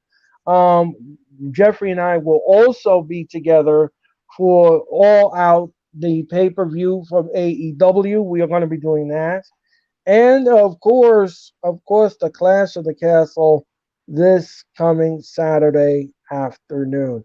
Dexter Loomis is just like the Danhausen. I don't know if I would compare him to Danhausen. A little different, yeah. No, that's a little out there. Danhausen's like that goofy character, like, that's that weird, goofy, happy character. While Dexter Loomis is like a serial killer. The way he comes exactly. So, ladies and gentlemen, as I said before, Jeffrey and I will return next Monday night with Monday Night Raw, the fallout from the Clash of the Castle. We will also be together for AEW All Out. We will also do the Clash of the Castle, ladies and gentlemen. With our guys, I believe Mitch Kofsky, possibly Mac the Giants fan, and I believe AK Eagles will be joining us for Clash at the Castle this coming Saturday. So we're all going to be together, ladies and gentlemen, this Saturday afternoon. We hope that you'll tune in for that. On September 1st, ladies and gentlemen, we have a massive wrestling experience show. On that show, ladies and gentlemen, we're going to be doing the AEW Dynamite wrap-up. Then we're going to be doing predictions for the Clash of the Castle. Then we're going to be doing predictions for All Out. So that is a massive show. A massive show to kick off the Labor Day weekend. We hope that you'll enjoy us for that. Now, ladies and gentlemen, we're going to go back to the Raw main event. Now, Earl, I just have one quick question. How's your phone doing right now? Is your phone still holding up well? Jeffrey, you are a genius. Is your phone holding up right now? Yes, it is. Just to make sure you don't get disconnected during these. No, it's going to help. Your phone shouldn't overheat over time, and you'd be able to have your phone connected so you wouldn't lose any connection. But as Earl said, we are getting ready now for the WWE Women's Tag Team Tournament Final, the main event of the show tonight on Monday Night Raw. Between Dakota Kai and Io Sky taking on Raquel Rodriguez and Aaliyah. And Jeffrey and I do agree on the outcome of this match. The Control must stay in control and win these inaugural tag team belts. Further, I agree. Let's go, man. Let's go. Let's go further. Let's go. You know something, ladies and gentlemen? Kansas City, here we come next Monday night for Raw. If you've ever been in Kansas City, ladies and gentlemen, I've never been to Kansas City, but I hear they have some great barbecue in Kansas City. But anyway, ladies and gentlemen, I have to be honest, Earl. I have to be honest. The only thing that Raquel and pretty much this match should be featuring Raquel at moments looking dominant. I apologize. If anybody's an Aaliyah fan, I'm sorry, but this woman cannot wrestle. And she needs to get back in the Performance Center and wrestle a little bit more because she can't go in the ring. I apologize if you're a fan of her. She can't go in the ring. She's not good. And I think she's very green. She has that bubbly, lovely personality. She's sort of like what Liv Morgan was years ago when she was just getting started. Very green. Alexa Bliss before that. That bubbly personality. Right. And I'm going to agree with you, Jeffrey. She should be the one to take the L and the pin. She has to. That is the only thing that I'm going to accept in this match. It makes no sense to pin Raquel. I mean, Raquel is a woman that right now you're building up as a potential future champion. Aaliyah, no disrespect to her, she's a mid-carder right now. That's all she is. She's not going to be somebody that's going to be competing for a championship anytime. Her only No. reason being in this match is to make Raquel look good, make her look strong, and for Aaliyah to eat that pin when eventually either Dakota or Io pin her for that championship. I think Io is actually the one that's going to make the pin. And here we go. We got Aaliyah and Io Sky collar edge tied up right now in the middle of the ring for the WWE Women's Tag Team Tournament Final. And I just want to point out something to everyone in my audience. This will be fun. Yes, further. Yes, here we go further. I just want to point out something to everyone, and I think that it needs to be addressed. Um, if you notice in all of the women's matches, either on SmackDown or Raw, the length of the matches have been greatly improved. It's no longer 2 minute matches. The matches are going between 10 to 15 minutes, which is good. Absolutely. Um, Everybody forgets how good Io Sky is. Io Sky is tremendous. She might yeah, not. She obviously is still learning, the English language, and she'd be able to help her cut some promos on the mic. But when it comes to her in-ring work, there's not a lot of women's wrestlers that are better than Io. She's that good. right, Dakota, she's no slouch either. There's a reason why right. Triple H has loved Dakota Kai and why she brought her in. And then backstage right now, we got Tamina and Nikki ASH, as well as Dana Brooke and Doudrop in the backstage watching this matchup as we go. Right. Aaliyah, uh, You're right. Chad says Aaliyah needs to go back to the NXT. I'm not a huge fan of her either. Raquel is a beast. Hopefully he gets the Braun Strowman back and then team with Raquel. Oh, Interesting. can you imagine that? Raquel and Yeah, Braun in the same company. And that was one of the rumors I want to get to you real quickly, Earl. I know we're gone the championship match right now, but there's rumors floating around that the monster among men might be making his way back to WWE. There's seeds being planted from Fightful Select Sean Ross Sapp saying that there's a possibility that Braun Strowman might be coming back to the WWE. You think about that, another big-time main eventer to the top of that card.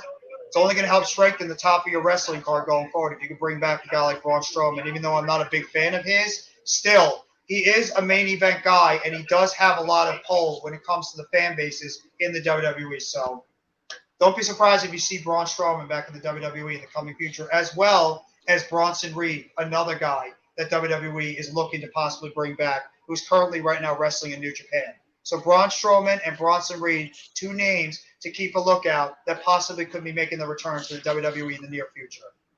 Um, I, I mean, with Braun Strowman, unfortunately, And we're going Vince, to commercial break, so we can go into right, depth there now about this yeah, discussion. right. With Braun Strowman, ladies and gentlemen, Braun Strowman had an impressive resume in the WWE. He did until Vince put his nasty hands in his booking and ruined him. Remember, he's the most Uh, over guy back in 2017, 2018 with that feud with Roman. right. The problem is that if you bring him back, how is the audience going to react to it? Because he was very good in the beginning, and then all of a sudden Vince went there and booked him in these dumb He comedic, was great. and He he was great booked as a him heel. booked him in these dumb comedic spots that made absolutely no sense, and then booked him in matches that made no sense and ruined him. You know what the Basically problem ruined was, him. Earl? The problem with that is that they had the chance to pull the trigger and give Braun Strowman the championship during that fatal four-way match at SummerSlam in 2017, where Braun Strowman was over as hell with the crowd. Everybody was cheering for Braun Strowman. That was the chance to pull the trigger and give him the title. Or later that year, at Great Balls of Fire, when it was Braun Strowman versus Brock Lesnar, that was the time to pull the trigger and give the title to Braun Strowman, and they didn't do it. And after that, Braun Strowman's stock started trickling down and down and down, and the crowd just didn't care about him. And then, like you said, they booked him in comedic feuds. Just stop. He just wasn't feeling important anymore. They tried to bring him back as this weird type of feud that he had going in, especially when he was feuding with Bray Wyatt, when Bray Wyatt was the Fiend. They had him win the championship at the time because of Roman Reigns leaving due to the COVID stuff. He became champion where he beat Goldberg in like 2 seconds. And it just felt unimportant. And that was pretty much the last time we saw Braun Strowman was back during the COVID era in 2020. So, yeah, it's that chance in 2017 was the time they should have taken advantage and pulled the trigger on him, and they didn't do it. And ever since then, Braun Strowman was just pretty much a novelty comedic act, and he just didn't feel the same. No, and the thing is that as I said before, they Vince buried him, and He did. when you bury someone, it's hard to sit there and invest in somebody because if you don't care, then why should we? Exactly. So that's the attitude that I took after he was buried. I Yeah. was like, I'm not interested. It's years of Um, making somebody feel not important. That's the thing. You're right. You're absolutely 100% right, Earl. You're right. Why should somebody give a damn about Braun Strowman when Vince McMahon and the WWE creative at the time made him feel irrelevant? so, And it depends on the character, and it depends on how the creator books the character. That maybe they can find a way to revive how good they were before and help build themselves back up to being good again. Hence, right, Kevin Owens and Sami Zayn. right, right, It's simple concept. It's the wrestling fans know this. Why did WWE creative not know this for years? exactly, Because we know and we have a concept of what wrestling should be booked like in 2021 and 2022 compared to Vince McMahon and exactly, his crew who were booking wrestling back in the 1970s and 80s. right, exactly. But We are back live, ladies and gentlemen, for the Raw main event. And EO is pinning Raquel, and she kicked out. Now she tags in Dakota Kai, and Dakota and Raquel are in the ring, and they're legal competitors. She's pinning Raquel, and no, that Raquel kicks out at 2. how's the crowd reception right now going for EO and Dakota? Are they getting cheered or is it very Um, quiet? but it seems like a little. No, it was mixed before, but now I see the energy is sort of like winding down with the audience. Okay. Because I'm curious to see how Dakota and EO are going to get in terms of crowd reaction, as being booked like this. Oh, Because the main event, we know the main roster audience don't really know these women that much because they were in NXT for so long. So the WWE, the main roster audience needs to get used to these two because eh, they don't watch NXT. A lot of these people don't watch NXT. but not only that, Jeffrey, not only that, you have to understand that the live audience has to be reintroduced to some great booking. They're expecting to come in here tonight and That think was that we're cool, by gonna the get way. some whack. They're gonna think that we're gonna get some whack show booking. Absolutely. So you have to turn the mind off that you're in a new regime. This is Yep. not this is not what you're going to get used to anymore. And this is what I was saying before. Raquel Rodriguez is in there dominating EO with Dakota. That's what you need to do. Right, Raquel is your star. You need to make her look strong, beat the hell out of these two, and make her look right. like a beast. So eventually, when she gets to that point, she can challenge for the women's championship and she can feel viable and feel like a real option. And that's exactly what they're Right. doing. They're having her go out Oh, there and dominate the two of them right now in the ring. That's what you need to exactly. do. That's how you showcase a new up and coming star on the main roster like Raquel Rodriguez, who is destined to be a women's world champ. Exactly. And Dakota Kai almost pinned Raquel and she kicked out. This is again Ricard Nice. Nice code Rick, red by EO. right. Oh wow. Wow. Raquel Gonzalez with a vicious clothesline, turning Io Shirai inside out. Uh oh. Bailey just grabbed.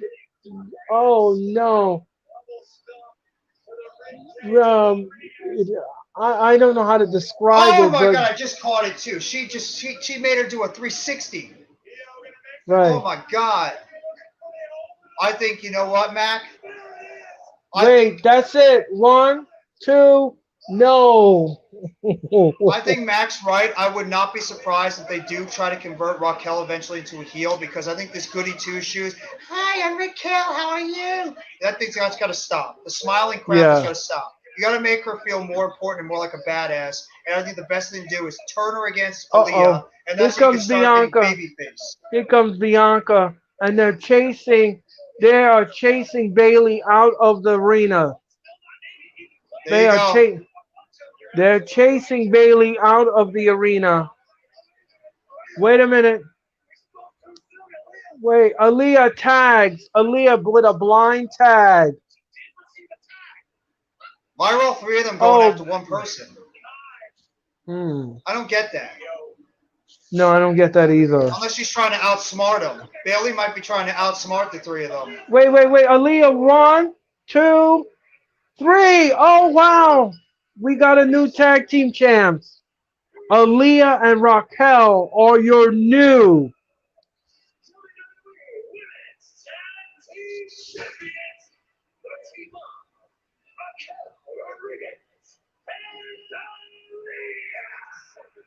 So Aaliyah and. Aaliyah got the pin. Yep. You got to be kidding me. That unless that's just supposed to be a way to build up more feud between Dakota and Io, I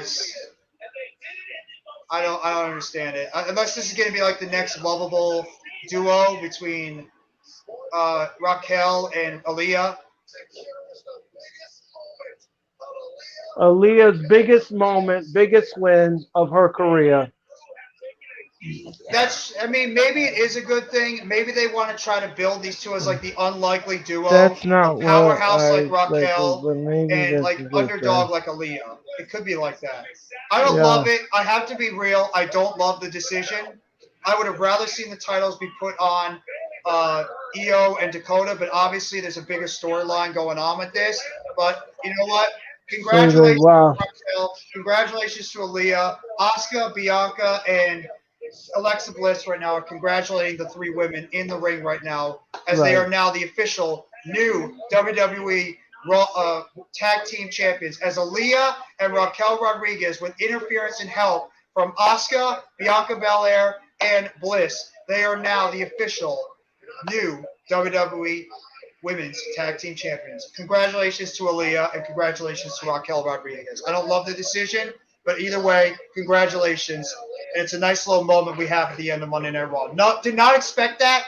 And like Max said, maybe it's a good thing. And I agree further. Wow, nobody expected that to happen. That was different. And Aaliyah getting the pin of all And the people. pyro Underdog story. and the The and the underdog pyro story. goes off. Yes. And folks, that is going to end Monday Night Raw from Pittsburgh, Pennsylvania. They're trying to make these two feel like a out of place team, but like give them that type of out of place feel, but make them feel important. Right. It's a nice moment. I'll say that it's a really nice moment to Yeah. see the women in the ring giving these two the due, like Right. Raquel and Aaliyah. So it's a nice moment, but obviously it's going to build to eventual turn going on. But that's it.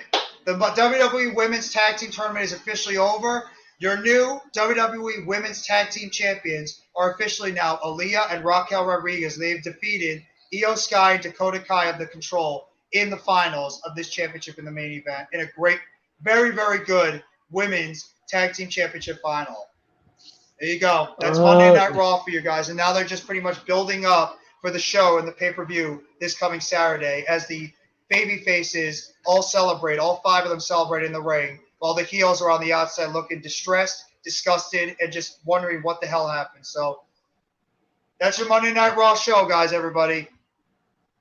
Yeah, and like I said before, and I'll say it again, ladies and gentlemen.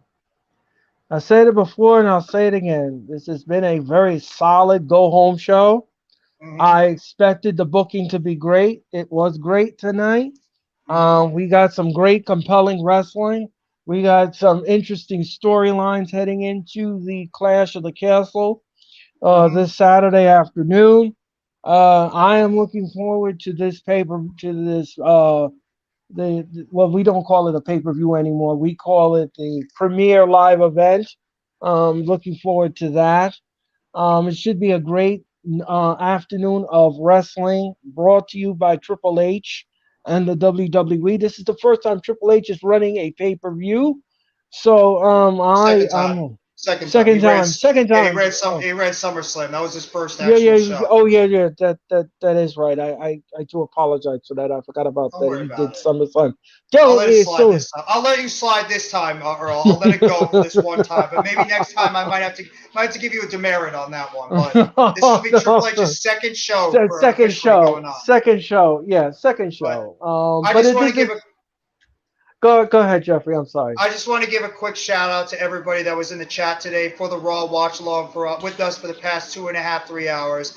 Boston X Official, Mackenzie TV, Chad Schrader, Mac the Giants fan, Dance87, CWE Bedstoy, Unpopular Opinion Sports, Raphael, Ms. Devai, Further, Drew on that beat, Further AM, Adrian Sports 4177.